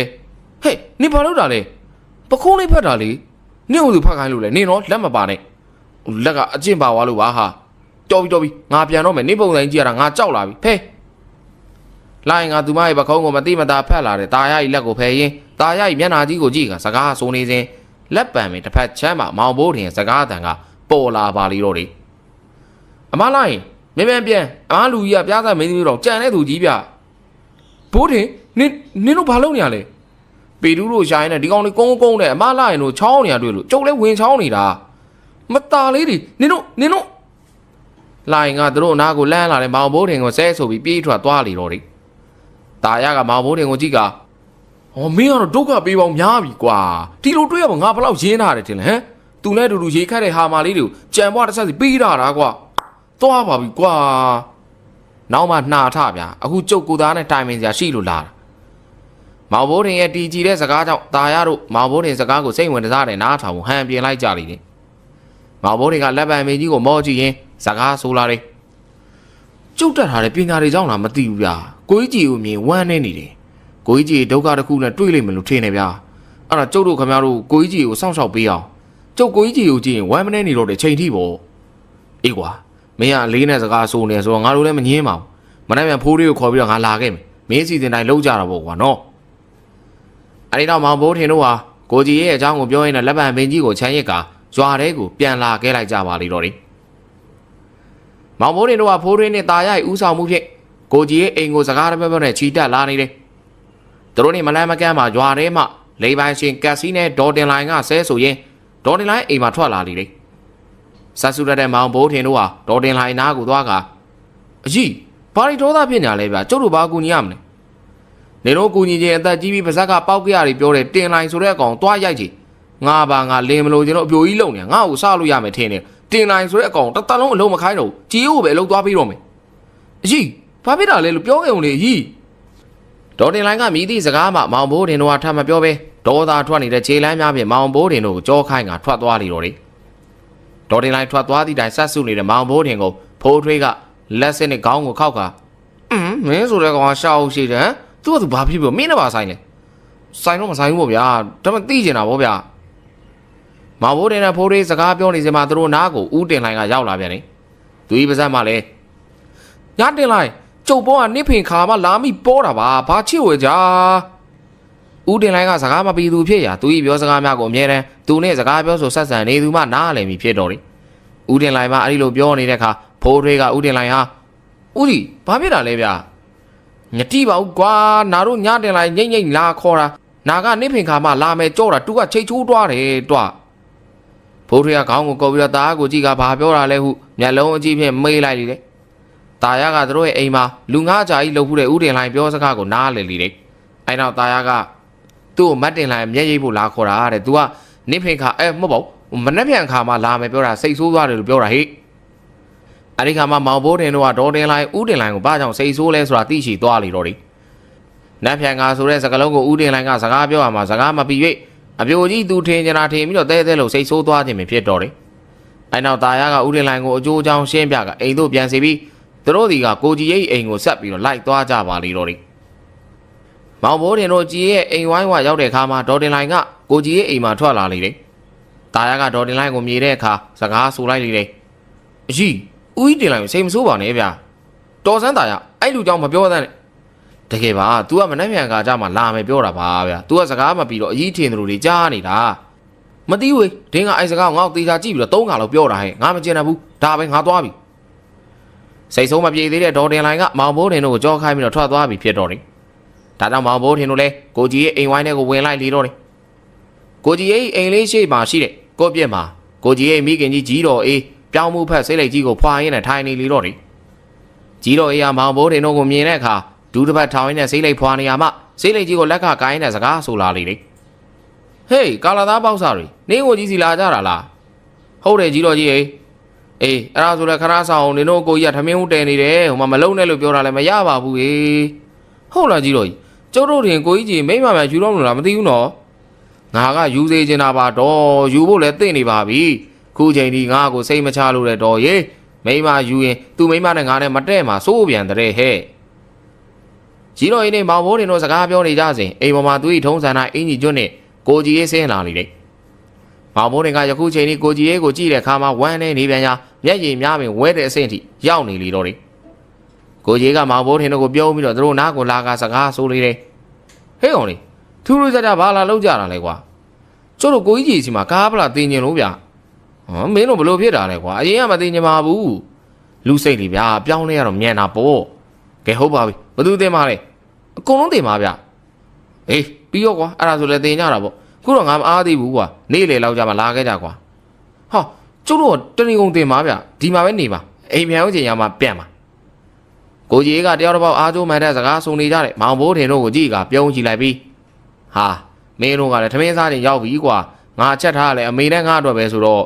့မစားပါဘူးဗျာကိုကြီးကလည်းကျုပ်တို့ကကားပလာပဲတင်ပါပါကိုကြီးမှအနူနီးနဲ့ပြန်ခိုင်းသည်ကိုပြန်ရန်လမ်းမမြင်တော့မောင်ဘိုးထင်တို့ကကြီးတော်ကြီးမှခတ်မှစကားဆိုလာလေတယ်ဟဲ့ကောင်လေးတွေသွားထမင်းစားပြီးတော့မှပြန်လာကြငါသားနင်တို့ပြန်ခိုင်းနေတာနော်ငါသားအားနာတတ်တယ်ငါတော့အားမနာတတ်ဘူးပြန်ဆိုပြန်ဟောမှတွေ့လားခွေးပြစ်တဲ့ဒုတ်တွေအေးအဲ့ဒါနင်တို့ဖို့ဖြစ်သွားမယ်ဘာမှတ်လဲသွားကြကြီးတော်ကြီးကစိတ်မြန်လက်မြန်ကြီးဖြစ်ရာမောင်ဘိုးထင်တော့အထွတ်မတက်ရဲပဲကို့အိမ်ကိုပြန်လိုက်ကြလေတော့တယ်မောင်ဘိုးထင်တော့အိမ်ကိုပြန်လိုက်ကြပြီးထမင်းမြန်စားကသူတို့စုနေကြမကြီးပင်ကြီးမှာစုယုံလိုက်ကြလေတယ်ကျန်သူများအားလုံးကြောင်းနေဖြစ်ပေမဲ့ตาရကမရောက်သေးပြီဒါကြောင့်သူတို့ตาကိုစောင့်နေကြလေတယ်မောင်ဘိုးထင်ကตาရဟာစောင့်နေရင်းနဲ့စိတ်မရှိဖြစ်ကကိုตาရလည်းဗျာချက်ချင်းပြန်လာပါဆိုခုထိမလာသေးဘူးဘိုးထင်ဟာစိတ်ချော်စမ်းပါကိုကြီးလည်းဘဲမှသွားမှာမဟုတ်ပါဘူးကွာမင်းစိတ်ပူလွန်နေရဖြစ်မှာပါမဟုတ်ဘူးကိုဘိုးတွေကျုပ်စိတ်ထဲမှာတကယ်တမျိုးကြီးဖြစ်နေတယ်ဗျမင်းကနားလဲပါတယ်ကွာတားမိကြောင်လည်းမသိတာနဲ့ဟိုခိုင်းဒီခိုင်းနဲ့တော်တော်လောက်တာကိုမောင်မိုးတင်တို့လည်းစကားတပြောပြောနဲ့တားရလာကိုစောင့်နေကြလေတယ်အတန်ကြာမှတားကတွက်လက်တဲ့ခြေလမ်းများဖြင့်မောင်မိုးတင်တို့နားကိုရောက်လာပြီးဟေ့အောင်လေငါ့အမေကလုံနေခိုင်းနေလို့နောက်ကျသွားတယ်ကွာကဲလာဒါဆိုသွားကြအောင်လူဆောင်မီမို့လို့ခြေလမ်းခက်မြန်လျှောက်ကကိုကြီးအိနေအိမ်ကိုသွားလိုက်ကြတော့တယ်ကိုကြီးအိနေအိမ်ရောက်တဲ့အခါမှာကိုပြင်းမှာထိုင်နေကြီးတော်အေးကိုတွေးလိုက်ရလေတယ်ကြီးတော်အေးကပြောင်းမှုဖက်ဆေးလိုက်ကြီးကိုဖွာရင်း ဟာကောင်လေးတွေနင်တို့ကိုကြီးကသူ့ကိုစောင့်နေပါတဲ့မတ်တင်လိုက်မျက်ရည်ခိုင်းလို့မြတ်သွားရိတ်တယ်ဟဲ့ဗျာဖေးသွားလိုက်တာလေကြီးဟိုကျုပ်တို့လိုက်သွားလိုက်မယ်နင်တို့အဲ့လိုပြောမယ်မှန်းသိလို့တယောက်ကိုဒိုက်ဆယ်ကထိုးဖို့ငါမှာခဲ့သွားဒိုက်ထိုးကြစမ်းမောင်ဘိုးတင်တို့ကကြီးတော်ကြီးပြောတဲ့အတိုင်းဒိုက်ထိုးပြီးတော့ကိုကြီးရေးလာကိုစောင့်နေကြလေတယ်ဒိုက်ဆယ်ကဒီကပြည့်ပြီးဖြစ်တော့တယ်သူတို့ကကိုကြီးရေးတရားပင်ရိတ်အောက်မှာထိုင်ပြီးတော့ကိုကြီးရေးလာကိုစောင့်နေကြလေတယ်မောင်ဘိုးတင်တို့ဒီကကနာမငိမ့်ကိုဘိုးတွေကျုပ်တို့ကိုကြီးကြီးမြိတ်တဲ့နေရာကိုလိုက်သွားကြအောင်ဗျာကြာနေပြီနေစမ်းမောင်ကွာမြတ်တထုံးသွားရတာချက်ချင်းတော့ပြန်လာလို့ရမလားကွာသွားရလာနဲ့တော်တော်တော့ကြာမှာပေါ့မင်းကလွန်လွန်ပါတယ်ကွာခင်ဗျားတို့မသိဘူးနော်ကျုံနေမှာခင်ဗျားတို့ဝင်ခံသားကြည့်လို့ရရင်ကောင်းမယ်ကျုပ်ချစ်ခင်ရသူတွေအားလုံးတွေကဘယ်သူမှကျုပ်မခွဲသွားစေချင်ဘူးအခုကျုပ်စိတ်ထဲခံစားနေရတာကိုကြီးကြီးကျုပ်တို့ခွဲသွားတော့မယ်ခံစားချက်ကြီးဗျာကျုပ်နေလို့မကောင်းဘူးဗျာအေးပါဘိုးထင်ဟာမင်းစကားကိုငါတို့နားလဲပါတယ်ငါတို့စောင့်ကြည့်ကြသေးတာပေါ့ကွာကိုကြီးဘာမှဖြစ်ပါဘူးကွာဘိုးတွေကမောင်ဘိုးတွေကိုနှစ်သိမ့်ကတခြားအကြောင်းအရာများကိုပြောင်းပြီးတော့စကားပြောနေကြလေတယ်သူတို့နဲ့မလန်းမကန်းမှာတော့ကြီးတော်ကြီးကပြောင်းမှုဖက်စိတ်လိတ်ကြီးကိုခဲရင်တစ်ခုခုကိုတွေး၍နေပါလေတော့တယ်ကိုကြီးကဒေါ်တင်လိုင်မှမြတ်တထုံးအရေးကြီးလိုတာကြောင့်ရေရင်းဖြူဘက်မှာရှိတဲ့လေကသိန်းဦးများပေါ်မှာမျက်ရိပ်နေလေတယ်ကိုကြီးကသူ့လေးချင်ကန်းများကိုအင်မတန်ယုံကြည်သူဖြစ်တဲ့အတွက်တာမန်လူတွေနဲ့မတူဘူးဟုခံယူထားသူပဲဖြစ်တော်တယ်သူကမင်းအောင်နဲ့အတွင်းအားကျင့်စဉ်များမှာကျင့်ကြံထားရ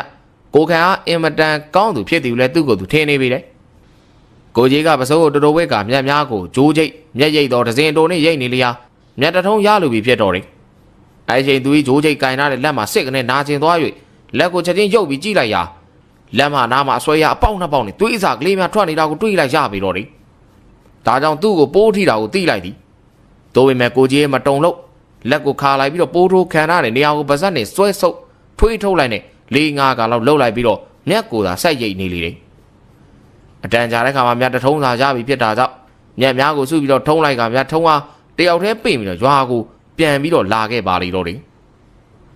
ကိုကြီးအတွက်အိမ်ပြန်လန်းဟာအရင်အားထက်ဝေးနေသည်ကိုခံစားနေရလေတယ်ဒီလန်းဒီခီသူသွားနေကြဖြစ်ပေမဲ့ယခုမှရင်းနေပူပြီးတော့ရေးစားနေလေပြီသူကြီးခြေထောက်တွေဒီလည်းမတဲကျင်လောက်အောင်ဖြစ်နေရပြီဒေါ်တင်လိုင်းအိမ်ကိုမြတ်ထုံးကိုတန်းဖို့မြူသူတွေးထားပေမဲ့ယခုတော့ပို့လို့မဖြစ်နိုင်တော့ပြီဒါကြောင့်သူဒီမြတ်ထုံးကိုသူကြီးအိမ်သို့သာရွတ်သွားလိုက်ပါလေတော့တယ်မောင်ဘိုးထင်တော့ကိုကြီးကိုလေတမောက်မောက်နဲ့မျောနေကြလေတယ်မကြသောချိန်မှာကိုကြီးကမြတ်ထုံးကိုရွတ်ပြီးအိမ်ဝိုင်းထဲကိုဝင်လာလေတယ်အိမ်ဝိုင်းထဲရောက်တာနဲ့ကိုကြီးကမြတ်ထုံးကိုပြစ်ချလိုက်ကသူကြီးမိခင်ထိုင်နေတဲ့ကိုပြစ်မှာလှဲလိုက်ပြီးမေးကျုပ်ရေသားစာနဲ့ဗျာကျုပ်ကိုရေခတ်ပေးပါလား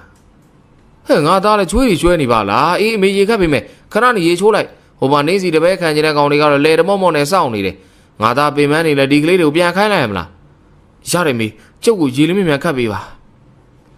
ကြီးတော်အေးဒီလည်းကိုပြစ်မှမတ်တက်ထားရလိုက်ကမိဖို့ကြောင်ထဲမှာရှိတဲ့ရေအိုးစင်မှာရေသွားခတ်လိုက်လေတယ်မောင်ဘိုးတင်တို့ကကိုပြစ်မှလဲနေတဲ့ကိုကြီးနားကိုသွားကကိုကြီးရလေဗျာမျက်ရည်သွားမယ်ဆိုပြောမှာပေါ့ကျုပ်တို့လည်းလောက်ကူပေးမှာပေါ့ဗျာရပါတယ်ကွာမင်းတို့ပင်မနေမှာစိုးလို့ပါကိုကြီးကစကားကိုအားယူပြီးတော့ပြောနေလေရာဖိုးထွေးကကိုကြီးရဲ့မျက်နှာကိုသေချာကြည့်လိုက်လေတယ်ချွေးများဒီကြနေပြီးတော့ဝေနာတရက်ကိုကြိတ်မိတ်ခံစားနေရပုံပေါ်နေတဲ့အတွက်ကိုကြီးရဲ့နဖူးကိုစမ်းလိုက်ပြီးကိုကြီးဘာဖြစ်လို့လဲဗျာကိုကြီးကိုကြည့်ရတာတခုဖြစ်နေပုံပဲအေးကွာငါလက်ကိုမွေကြိုက်သွားတယ်ထင်တယ်ကွာဗျာကိုကြီးအဲ့တော့ဘာလို့အစောတည်းကမပြောတာလဲဗျာကိုသားရလာစေးကြယူသွားခေါ်ရအောင်ဟေးအောင်လေမခေါ်နဲ့အမေကလည်းမပြောနဲ့ကွာဘာမှမဟုတ်တာလေးနဲ့အမေစိတ်ပူနေလိမ့်မယ်ဘာမဟုတ်ရမှာလဲဗျာပိုးထီတာလေဗျာငါ့ကိုရေပဲပေးပါအမေရေသွားခတ်တာမလာသေးဘူးလောက်ကွာကိုကြီးအားထင်တာတော့ကျတို့ဘာကြီးဆန်ကိုသွားခေါ်မယ်ခဏတော့ခဏမောင်ဘိုးတင်နဲ့ตาရဟာကိုကြီးရဲ့အိမ်ဝိုင်းထဲမှာအားကုန်ပြေးထွက်ပြီးသွားပါလေတော့တယ်မောင်ဘိုးတင်နဲ့ตาရဆေးစရာကြီးဦးဆန်ဦးကိုပင်ဆောင်လာကြလေတယ်ဦးဆန်ဦးကိုမောင်ဘိုးတင်မှာအမြန်သွားခိုင်းနေရအပြေးတစ်ပိုင်းနဲ့လမ်းလျှောက်နေရလေတယ်မကြတော့ချိန်မှာကိုကြီးရဲ့အိမ်ဝိုင်းထဲကိုရောက်လာပြီးတော့တယ်သူတို့ရောက်သွားတဲ့ချိန်မှာတော့ရွာထဲမှာလူတော်များပြီရောက်နေကြပြီဆရာကြီးဦးဆန်ဦးကကိုပြစ်ပေါ်မှာလဲနေတဲ့ကိုကြီးရဲ့ကိုအသေးချာဆန်းသက်ပြီးတဲ့အခါခေါင်းကိုခါလိုက်ပြီးအချိန်တွေနှောင်းကုန်ပြီမအေးဒီတဲ့စောစောလေးကြုတ်သိရင်ကြုတ်ကင်းနိုင်မယ်ထင်ပါတယ်ဗျာအဲ့ဒါဆိုကျမသားဆုံးပြီမအေးဦးဆန်ဦးမဆုံးပြီလို့ပြောတဲ့အခါကြီးတော်ရဲ့အော်ဟစ်ငိုကြွေးတန်ကထွက်ပေါ်လာလေတော့တယ်မောင်ဘိုးထင်ကအသက်ကင်းမဲ့နေဖြစ်တဲ့ကိုကြီးရဲ့ရုပ်လောင်းကိုကြည့်ကမျက်ရည်များကျလာပြီးသူ့ဘေးမှာရှိတဲ့ตาရကိုတွန်းထုတ်လိုက်ပြီးတော့ကိုသားရခမည်းကြောင့် ကျုပ်တို့ခမရကိုစောင့်နေလို့ကိုကြီးကြီးမြတ်သွားရတော့မတားနိုင်တာ တာရကလည်းအနောက်ကိုရိုင်သွားပြီမဲ့မောင်ဘိုးတွေကိုစိတ်ဆိုးခြင်းမရှိမိသည့်စကားမှမပြောဘဲကွပ်ပြစ်ပေါ်မှာကိုကြီးရဲ့အလောင်းကိုသာကြည့်နေလီတော့တယ်။အဲနောက်မောင်ဘိုးတွေကသူ့ဤပါကိုသူပြန်ရိုက်နေ၍ဖိုးတွေတို့ကဆွဲထားလိုက်ပြီးဘိုးတွေစိတ်လျှော့ပါကွာ ကျုပ်ကကိုကြီးကြီးတကူဖြစ်တော့မယ်ဆိုကြိုးသိပြီမတားနိုင်ဘူးဗျာကျုပ်တားနိုင်မှာကျုပ်လက်ကားကောင်ပဲ အဲဒီချိန်မှာကိုကြီးရဲ့အိမ်ဝိုင်းထဲကိုရွာလူကြီးနဲ့ဦးအောင်ဝင်လာကြလိမ့်တယ်။ဦးအောင်ကငိုယိုနေတဲ့မောင်ဘိုးတွေနားကိုလာကလူလေးဘိုးတွေမင်းစိတ်ခံစားချက်ကိုငါနားလဲပါတယ်ကွာဒါမဲ့တချို့အရာတွေကငါတို့တားလို့မရဘူးကွာဖြစ်ချိန်တိုင်းဖြစ်ပြက်ချိန်တိုင်းပြက်ကြမှာပဲဘိုးတွေမင်းတို့ကောင်အိမ်ပြန်ပြီးနားခိုင်းလိုက်ပါအောင်ကွာကျန်တာရွာလူကြီးစီစဉ်ပါလိမ့်မယ်ကဲမင်းတို့ပြန်နားကြအောင်သွားဘိုးတွေတို့ကမောင်ဘိုးထင်ရဲ့ပခုံးကိုဖက်ကကိုကြီးရဲ့အိမ်ဝိုင်းထဲမှာထွက်လာကြလိမ့်တယ်အဲဒီကကိုကြီးရဲ့အိမ်ဝိုင်းသားမှာဒေါ်တင်လိုက်နဲ့စုံတဲ့အခါမောင်ဘိုးတင်ကဒေါ်တင်လိုက်ကိုစူးရဲသွားကြည့်လိုက်ပြီးစိတ်ဆိုးဒေါသထွက်ကစကားကိုဆိုလိုက်လေခမကြီးမျက်ရိပ်ခိုင်းလို့ကိုကြီးကြီးတေးရတာခမကြောင့်ကျုပ်တို့ကိုကြီးကြီးတေးရတာ ဒေါ်တင်လိုင်ကမြည်သည့်စကားမှခုံးတော့မပြန်စိတ်မကောင်းသောမျက်နှာနဲ့ကိုကြီးရဲ့အိမ်ဝိုင်းထဲဝင်သွားလေတော့တယ်ဖိုးတွေတို့ကလည်းမောင်ဘိုးတင်ပခုံးကိုဖက်ကသူတို့အားလုံးမျက်ဝန်းမှမျက်ရည်များစီးကြကဦးအောင်၏အိမ်ကိုထွက်သွားကြပါလေတော့တယ်ဦးအောင်၏အိမ်ရှိတန်းရနဲ့ကိုပြည့်မှာမောင်ဘိုးတင်တို့အိမ်နေကြလေတယ်တခြားသူများကအိပ်ပျော်မပျော်မသိပေမဲ့မောင်ဘိုးတင်ဒီကတော့အိပ်ပျော်နေပြီဖြစ်တော့တယ်သူကဆိုင်ကြီးတင်ငငိုကြွေးကအိပ်ပျော်သွားခြင်းဖြစ်ပေတယ်တချို့သူများမောင်ဘိုးတင်ကိုအကဲပိုသည်ဟု၎င်းထင်နိုင်ပေတယ်ဒါပေမဲ့မောင်ဘိုးတင်ခံစားချက်ကိုအဲ့ဒီလူများနားလည်နိုင်ပြီမဟုတ်ကြပြီမောင်ဘိုးတင်ဟာကိုကြီးရဲ့မဆုံးခင်ကလေးကကိုကြီးကိုမြင်တိုင်းဝမ်းနဲ့ပူဆွေးနေရသည်မှာကိုကြီးဆုံးတော့မီဟုပြောသောရှေ့ပြေးနမိတ်များဖြစ်နိုင်ပေတယ်ကိုကြီးတစ်ခုခုဖြစ်မှာကိုတိတိကြီးနဲ့မကယ်တင်နိုင်သည့်အတွက်မောင်ဘိုးတင်ယူကျုံများဖြစ်နေခြင်းပဲဖြစ်တော်တယ်ဒါကြောင့်ဆိုင်ကြီးတင်ငိုကြွေးနဲ့အိပ်ပျော်သွားခြင်းပဲဖြစ်ပေတယ်အိပ်ပျော်နေတဲ့မောင်ဘိုးတင်ရဲ့အိမ်မက်ထဲမှာတော့ကိုကြီးကဝေကောင်းစားလာများကိုဝေ့ဆင်ပြီးသူ့အားခေါ်နေလေတယ်ဘိုးတင်ဟေးဘိုးတင်ကိုကြီးခမမသိဘူးနော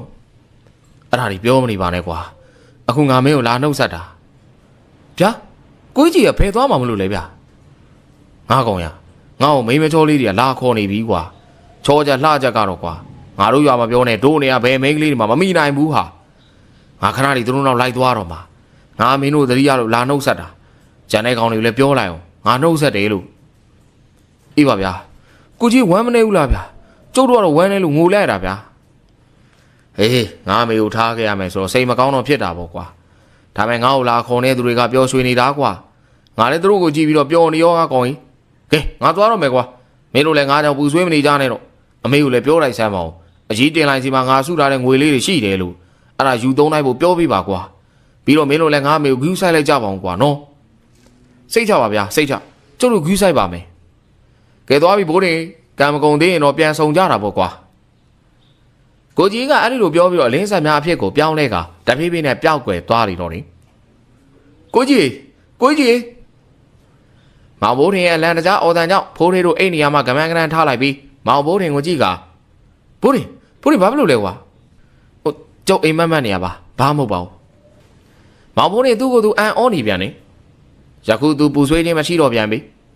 သို့ပေမဲ့သတိရစိတ်တော့ရှိသေးတယ်အဲ့နောက်အိမ်မက်ထဲမှာဝေကောင်းစားလာမှဝစ်စင်ထားတယ်ကိုကြီးကိုမြင်အောင်ပြီးတော့ပြုံးလိုက်မိပါလေတော့တယ်ကိုကြီးရဲ့အတူပါကကောင်းမွန်သွားပြီးဆုံးသွားပြီဖြစ်လေတယ်အတူပါလိုက်ဖို့ပေးကြတော့ရွာသားများကကိုကြီးကနှမျောတတာဆိုရှိနေကြတယ်များသောအားဖြင့်လောကီလူသားများသည်ရှိစဉ်ကစိုးကွက်ကိုရှားကြပြီးတည်သောခါကျမှကောင်းကွက်ကိုရှားပြီးတော့ချီးကျူးတတ်ကြပြီလေသို့ပေမဲ့အခုကိုကြီးဒီကအသက်ရှင်စဉ်ကလည်းသူဤစိုးကွက်ကိုရှားများသလိုဆုံးပါသွားတဲ့ချိန်မှာလည်းစိုးကွက်ကိုရှားများပြီတေမင်းကအကောင်းကြိုက်လွန်လှပြီမိခင်ကြီးပင်မမှာဆိုရင်ထမင်းတော်ကိုယ်တိုင်ချက်ပေးတော်သူမိမယူရင်တော်မိခင်နဲ့မသိမြတ်မှာစိုးသည်ကတကြောင်မိခင်ကြီးကိုလောက်ကန်ကျွေးမွေးပြုစုရမှာလက်ဟာမှာစိုးသည်သူမတေမင်းကစောစီစီခေါ်သွားလိမ့်ပြီဖြစ်တော်တယ်ယခုကိုကြီးအိမ်ဝိုင်းထဲမှာရှိတဲ့ကို့ပြက်မှာကြီးတော်ကြီးထိုင်ပြီးတော့ပြောင်းမှုဖက်စိတ်လေးကြီးကိုဖွာဆိုင်ပြီးတွေးငိမ့်နေလေတယ်မောင်ဘိုးတင်တို့ကကြီးတော်ကြီးနားမှာထိုင်လိုက်ကြချိန်ကြီးတော်ကြီးမှစကားဆူလာကြလေတယ်ခေါင်းလေးတွေနင်တို့ကိုကြီးလည်းမရှိတော့ဘူးလေဘာလာလောက်တာလဲကျုပ်တို့အိမ်မက်ပေးပြီးတော့ကိုကြီးပြောသွားတာရှိလို့ပါဗျာအေးပြောစမ်းမအောင်ဟဲ့မောင်ဘိုးတင်ကသူကြီးအိမ်မက်အကြောင်းကြီးတော်ကြီးကိုပြောပြလိုက်လေတယ်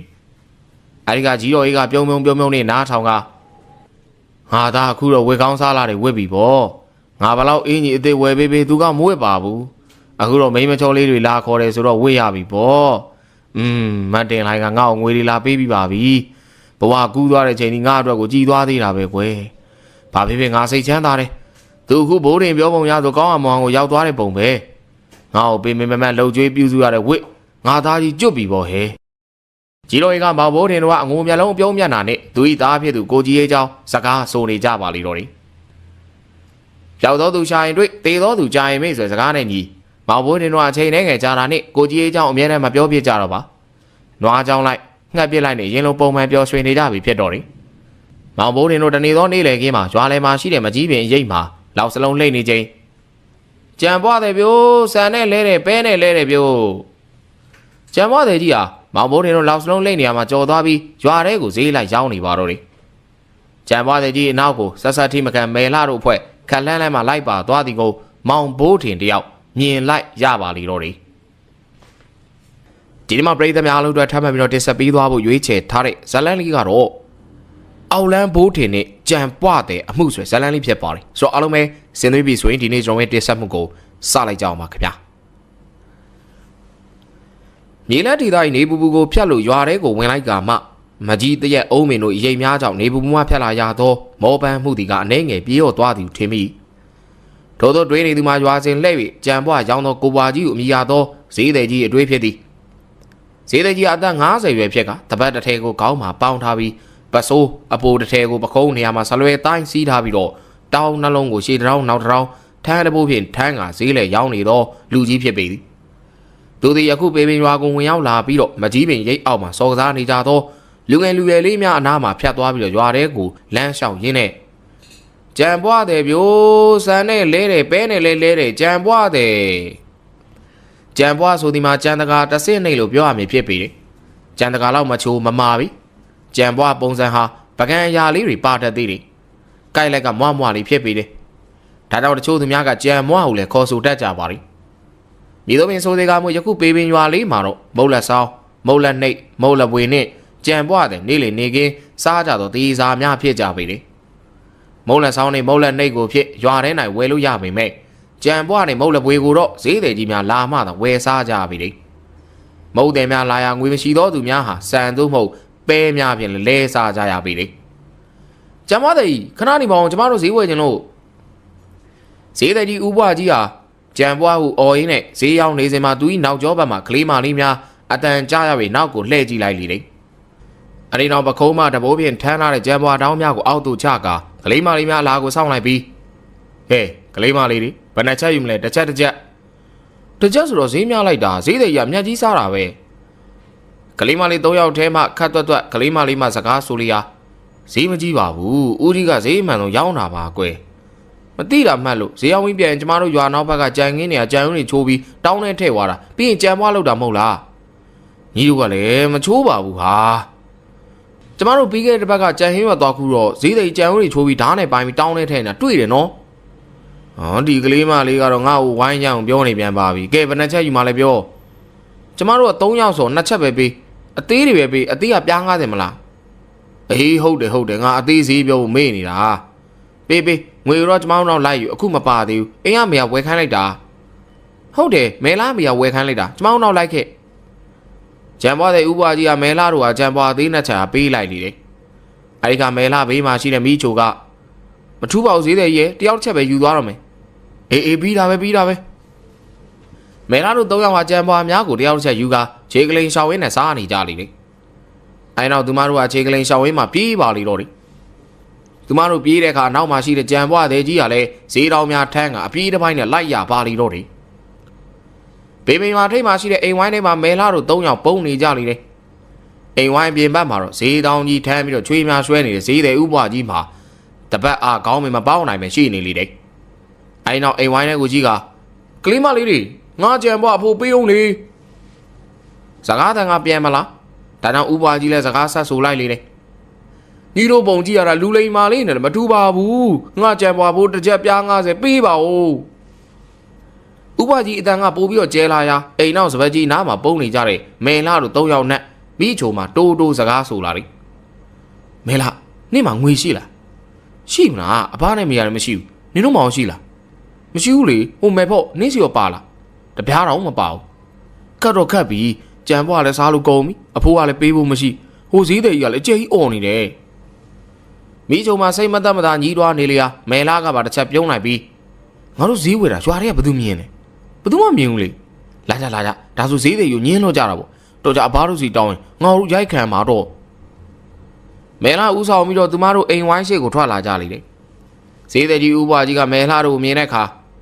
ကဲကလေးမလေးငါကြံပွားဖိုးပြီးတော့ငါဈေးအောင်မှနောက်ကျနေပြီဦးဘွားကြီးမအဲ့လိုပြောတဲ့အခါမဲလာတို့ကပြောတဲ့စကားကိုနားမလည်ဟန်ပြုတ်နေကပါဇက်မှလည်းဈေးသည်ဘာတွေပြောနေရလဲကျမတို့ဈေးမွေသေးဘူးသွားတော့ဟဲ့ကလေးတွေနင်တို့စားတော့ငါစားပြီးအဖိုးတော့မပေးချင်ဘူးလားဘာမှမမွေတာဘာဖိုးပေးရမှာမွေသေးဘူးပြန်တော့လူကြီးလည်းမရှိဘူးဟဲ့ကလေးမတွေငငယ်ရွယ်နဲ့လူလိမ်မာလေးတွေဖြစ်နေပြီလားကြံပွားအဖိုးကအများကြီးမဟုတ်ဘူးညီတို့တွေလိမ်နေတာမကောင်းဘူးငါကြံပွားဖိုးပေးပါအော်ကတ်လိုက်တဲ့ကြံပွားတဲ့ကျမတို့မွေတာဘာဖိုးတွေပေးရမှာလဲလို့တခြားနေမှာသွားရောက်ကြည့်နင်တို့ကလိမ်နေတာပဲ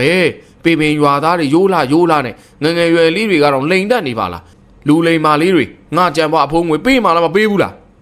းဘာမှမယူတာပေးစရာမလိုပါဘူးဈေးသိထတ်တော့ရင်နော်ဟိုမှာအိုးချမ်းပဲတွေ့လားအဲ့ဒါနဲ့ကျမတို့ပြစ်မှာနော်မဲလာကအိမ်ဝိုင်းဝက်ကဘေးမှာရှိတဲ့အိုးချမ်းပဲများကိုလက်ညှိုးညွန်၍စကားဆိုလေတယ်နင်တို့ကိုမိဘတွေကမဆုံးမကြဘူးလေတော်တော်ဆိုးတဲ့လူလိမ်မာလေးတွေဟာတော်တော်စကားများတဲ့ဈေးသိပဲအိုးချမ်းပဲနဲ့ပေါက်ကြဟဲ့မဲလာဒီခြေသုံးမှာပြီးသွားပြီးတော့အိုးချမ်းပဲများယူကဈေးသိကြီးကပြစ်ပေါက်ကြလေတယ်မဲလာနီလူမဲဖောနဲ့မိချိုတို့ကလည်းဈေးသိဥပွားကြီးကိုအိုးချမ်းပဲနဲ့ပြစ်ပေါက်လေဟာမဆောင်သာတော့ပဲအိုးချမ်းပဲတစ်ခုကဥပွားကြီးရဲ့ခေါင်းကိုမှန်၍သွေးများဖြာထွက်လာလေတော့တယ်ဈေးသည်ကြီးကသူ့ရဲ့ခေါင်းကိုပခုံးမှာပတ်ထားတဲ့ပစိုးနဲ့ဖိကဈေးတောင်ထမ်းတဘိုးကိုထမ်းလို့ငိုယိုကအိမ်ဝိုင်းဝမှာထွက်ခွာသွားခဲ့ပါလေတော့တယ်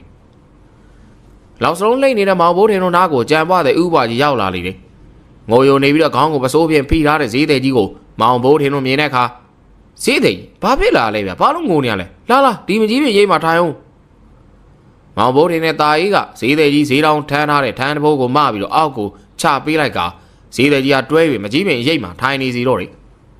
အဲဒီနောက်ခေါင်းမှာဖိထားတဲ့ပစိုးကိုဖယ်လိုက်ချိန်သွေးများစီးကြနေတာကိုတွေ့တဲ့အခါမောင်ဘိုးထင်တို့ကြပြမေးလိုက်လေတော့တယ်ဈေးသည်ဘာဖြစ်တာလဲပြောညှောက်သားကြုံမနိုင်ရောသွားခုကြည့်ကွာဈေးသည်ယူသွေးတဲ့အောင်လှုပ်ပေးရမယ်တာရင်နဲ့ပေတူကမကြီးပင်ရိပ်မှာထားသွားပြီးကြုံမနိုင်ရွက်ပြေးရှာနေလေတယ်မောင်ဘိုးထင်ကဈေးသည်ကြီးရဲ့ဒဏ်ကိုပစိုးဖြင့်တုပ်ပေးကဈေးသည်တော်နာနေလားခဏနေကြုံမနိုင်ရွက်ရေညစ်ပြီးတိတ်ပေးမယ်ပြီးတော့ပတီးစီးပေးမယ်နော်မောင်ဘိုးထင်ကသွေးများပေနေတဲ့ဈေးသည်ကြီးရဲ့ပစိုးကိုဖျဲမိကြမ်းနေစဉ်ဈေးသည်ကြီးမှမဖျဲရတားလိုက်ပြီးငါတူရတယ်ဦးလေးပစိုးကိုမဖျဲပါနဲ့ကွာဦးလေးမှာပစိုးကောင်းတာကတိတ်မရှိလို့ပါနွမ်းပါဟန်ရှိတဲ့ဈေးသည်ကြီးကိုမောင်ဘိုးထင်အတော်မင်းတနာမိသွားတော့တယ်ဒါကြောင့်မောင်ဘိုးထင်ကသူဝစ်ထားတဲ့ပစိုးစားကိုဖျဲလိုက်ပြီးပတ်တီးလုံးရကြမ်းလိုက်လေတယ်မကြသောချိန်မှာပေတူးနဲ့တာရီတို့ရောက်လာပြီးလက်ထဲမှာကြုံမနိုင်ရွက်များပါလာကြလေတယ်အဲနောက်မောင်ဘိုးထင်ကကြုံမနိုင်ရွက်များကိုထုလိုက်ပြီးတော့အရေးညစ်ကဈေးသည်ကြီးရဲ့ဒဏ်ရာထဲကိုထည့်လိုက်ပြီးအဖက်များကိုတိတ်ပြီးတော့မောင်ဘိုးထင်ပစိုးစားဖြင့်ပတ်တီးစီးပေးလိုက်ပါတော့တယ်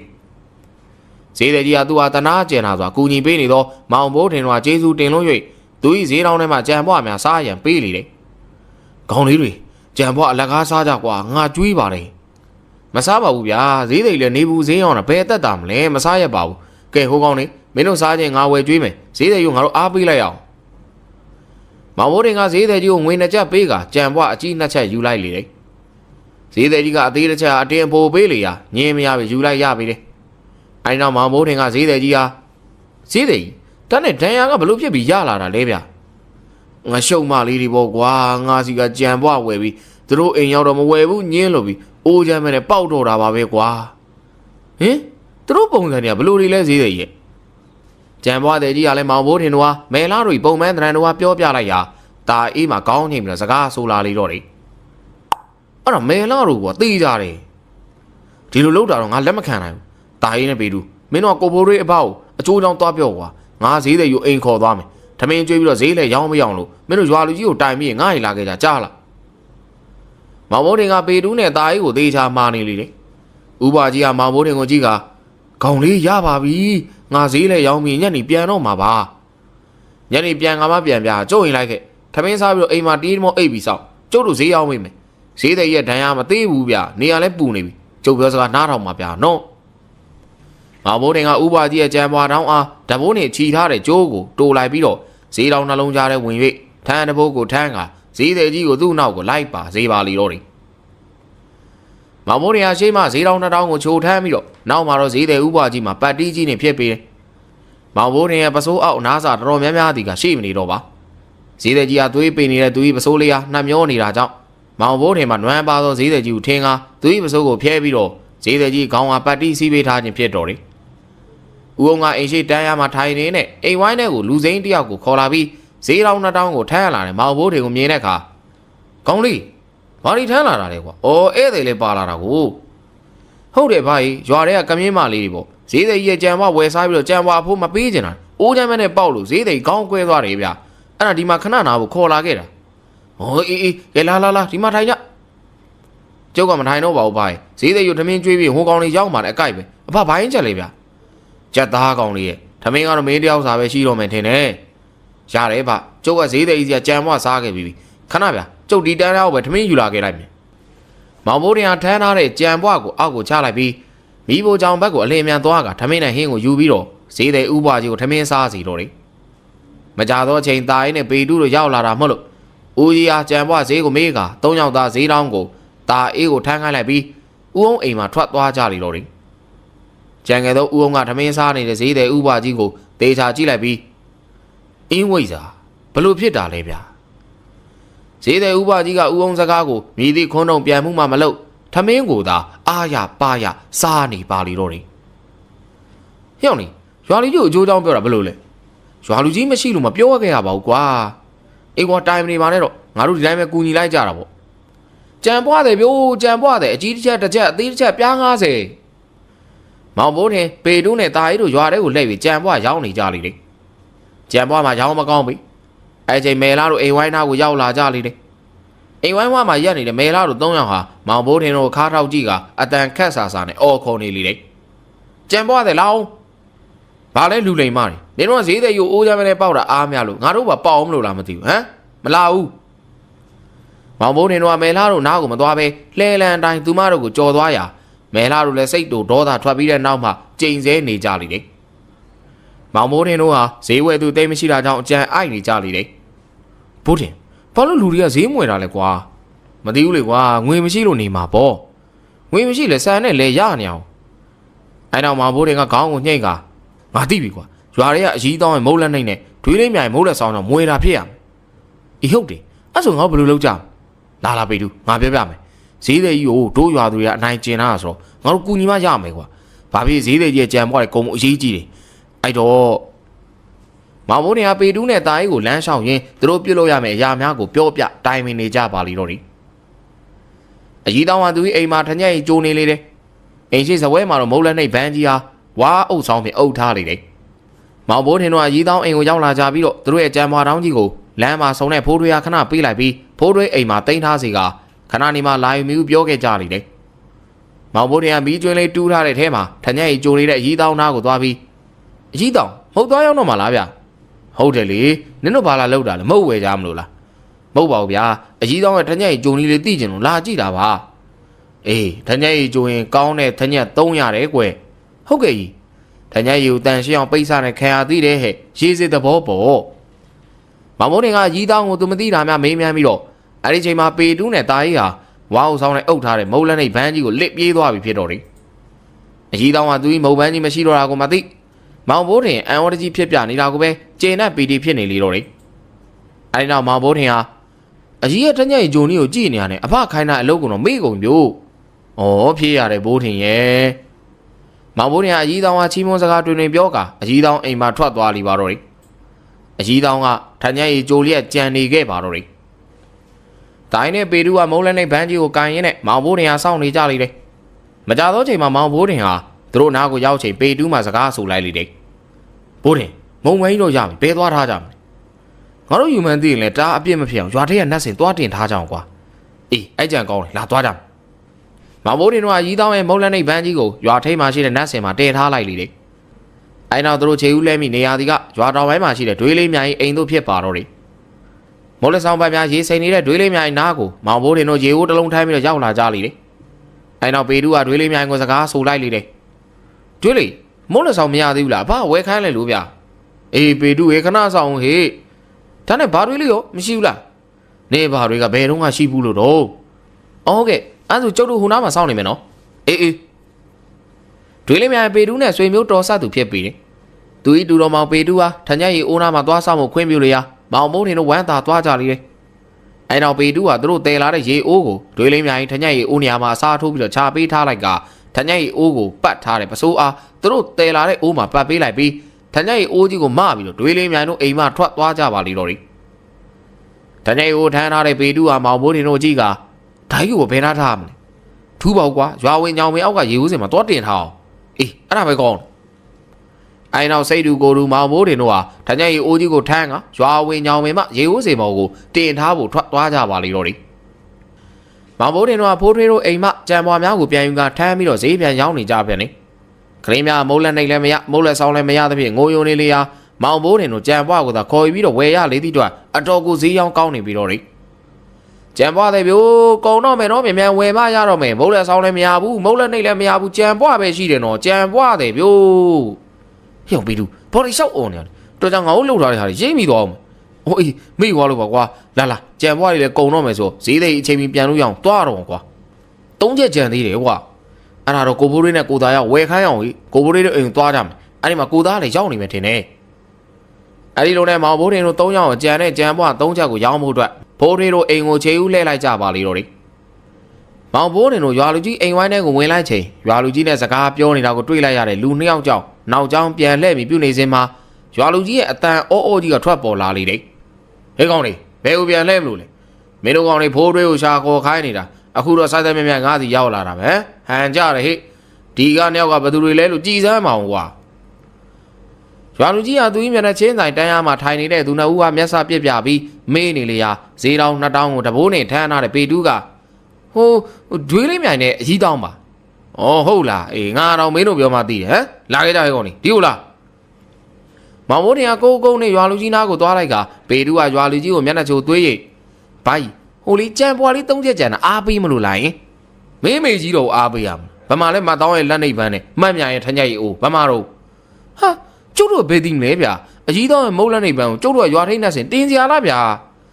ဟုတ်တယ်လေဒွေးလေးမြရဲ့ထညက်ရီအိုးလဲကျုပ်တို့ကရွာဝင်ရေဦးစင်ထားစရာလားလို့ဘေဒူးနဲ့တာရီတို့စကားကြောင့်မောင်ဘိုးထင်ကသူ့မျက်နှာထားစရာနေရာမရှိတော့ပြီရွာလူကြီးနဲ့အကြီးတောင်းပါဝင်ဒွေးလေးမြိုင်ဟာတာရီနဲ့ပေတူးကိုစိုက်ကြည့်နေကြပြီးအကြီးတောင်းမှခက်ပြက်စကားဆိုလိုက်လေတော့တယ်အေးငါလဲငါမုတ်လက်နှိပ်ပန်းကြီးပြောက်လို့လိုက်ရှာနေတာအစောကမှအများကြီးနှက်စင်မှာတွေ့တယ်လာပြောတာနော်ငါအိမ်ကိုလည်းနင်တို့ပဲလာတာအခုလဲငါကဘာမှမမေးရသေးဘူးနှက်စင်တင်ထားတယ်လို့ပြောတယ်နင်တို့ဘာသဘောလဲငါစီးပွားရေးကိုလာဖြတ်နေကြတာဟမ်အကြီးတောင်းရဲ့ပြောစကားများမှာမောင်ဘိုးထင်တို့ငြိမ်ကုန်နေရလေတယ်အကြီးတောင်းရဲ့တရက်ဆက်စကလုံးများခိတ္တနားချိန်မှာဒွေးလေးများရဲ့စကားတန်ကပေါ်လာပြန်လေတယ်ငါတူလေးတော်လာနဲ့ငါခင်ဗျားတို့ရေအိုးကြီးကိုခေါင်းပေါ်ရွက်ပြီးမုတ်လက်ဆောင်ရောင်းနေတာဟမ်ဒီနေ့မှဘသူမှတိတ်ဝယ်မတော့ဘူးတော့လို့ရွာနောက်ပိုင်းကိုရောက်မှမုတ်လက်ဆောင်ဝယ်လို့ထညက်ရီခတ်လိုက်ပါတယ်ရေတွေဖြစ်နေရတယ်လို့ငါထညက်ရီအိုးကြီးကိုဘာလို့ဖို့ရွာဝင်ကရေအိုးစင်သွားထားရတာလဲအခုကလေးတွေကရွာဝင်ရေအိုးစင်မှာထညက်ရီတွေဆိုတာနဲ့ငါသွားကြည့်တော့အိုးပဲကြံတော့တယ်နေတော်ရက်ဆက်ပါလားပေတူးရဲ့မောင်ဘိုးထင်ရွာလူကြီးမှပြောလိုက်အကြီးတောင်းမှပြောလိုက်ဒွေးလေးမြိုင်မှပြောလိုက်နေခေါင်းကလေးများငုံပြီးတော့နေရစင်မှာမယ်လာတို့၃ယောက်နဲ့တူမယ်လာအမေပါရွာလူကြီးအိမ်ကိုရောက်လာကြလိမ့်တယ်ရွာလူကြီးကကလေးမလေး၃ယောက်နဲ့မမ်းများတို့သူ့အိမ်ဝိုင်းနဲ့ဝင်လာတာကိုတွေ့တဲ့အခါဟဲ့ကဲမမ်းများဘာဖြစ်ပြန်တာတော့ဒီကောင်လေးနှောက်ဆက်ပြန်ပြီလားမဟုတ်ပါဘူးရွာလူကြီးရဲ့ကျမသမီးစာတောင်းပန်ခြင်းလို့ပါဟေးဘာကိစ္စတော့ဟာအိုးဟိုလေကျမသမီးမယ်လာနဲ့သူ့တငယ်ချင်းတွေကကြံပွားတဲ့စီကကြံပွားဝယ်ပြီးတော့ကြံပွားအဖိုးမပေးနိုင်တာအိုးချမ်းမဲနဲ့ပေါက်လို့ခေါင်းပေါက်သွားတယ်အဲ့ဒါအခုကျမကြံပွားတဲ့ကြီးကိုသွားတောင်းပန်ပြီးပါပြီလမ်းမှာဖိုးတွေနဲ့တွေ့တော့ဘိုးတင်တို့ကိုခေါ်ပြီးစုမဲလို့ပြောလို့မစုဖို့လာတောင်းပန်တာပါရှင်ပြီးတော့အမတောင်းမိုးလက်နဲ့အဖိုးနဲ့အမမြိုင်ထညက်အဖိုးကျမပဲယော်ပါမယ်ဘိုးထင်တို့ကကျမသမီးလေးကြောင့်ခေါင်းပေါက်သွားတဲ့ကြံပွားတဲ့ကိုကူညီပြီးတော့ဈေးရောင်းပေးနေတာကြံပွားလည်းရောင်းမကောင်းတော့ကြံမိကြံရကြံကြတယ်ထင်ပါတော့ရွာလူကြီးရဲ့ဟုတ်ပါတယ်ဗျာကျုပ်တို့ကြံပွားတဲ့ကိုတနာလို့ဈေးရောင်းကောင်းစေခြင်းလို့လုံမိတာပါရွာလူကြီးနဲ့ကြံတော့ရီးတောင်းနဲ့တွေးလေးမြိုင်သည်လဲမဲလာမေမတ်မြရှင်းပြကမှသဘောပေါက်ကသူတို့စုငောင်းမိတဲ့မောင်ဘိုးထင်တို့ကိုတနာသွားကြလိမ့်တယ်အဲဒီနောက်ရီးတောင်းဟာမတ်မြအားရောစရာမလိုပါဘူးခဲနောက်တစ်ခါမဲလာကိုအဲ့ဒီလိုမလုပ်ဖို့ဆုံးမထားပေါ့ကလေးတွေကိုငငယ်ကလေးကကိုချင်းစာတောင်တင်ထားရမယ်ဟဲ့ဟုတ်ကဲ့ပါမာကြီးတောင်းရင်ကျမလိုတာပါဒီကလေးမလေးကိုကျမအလိုလိုက်မိတာအဲ့ဒါမှားတာပဲ ဒါပေမဲ့အခုသူတို့ကကျမတို့ပြန်လာတော့သူတို့မှားကြောင်းငိုပြီးပြောလို့သိတာပါရှင်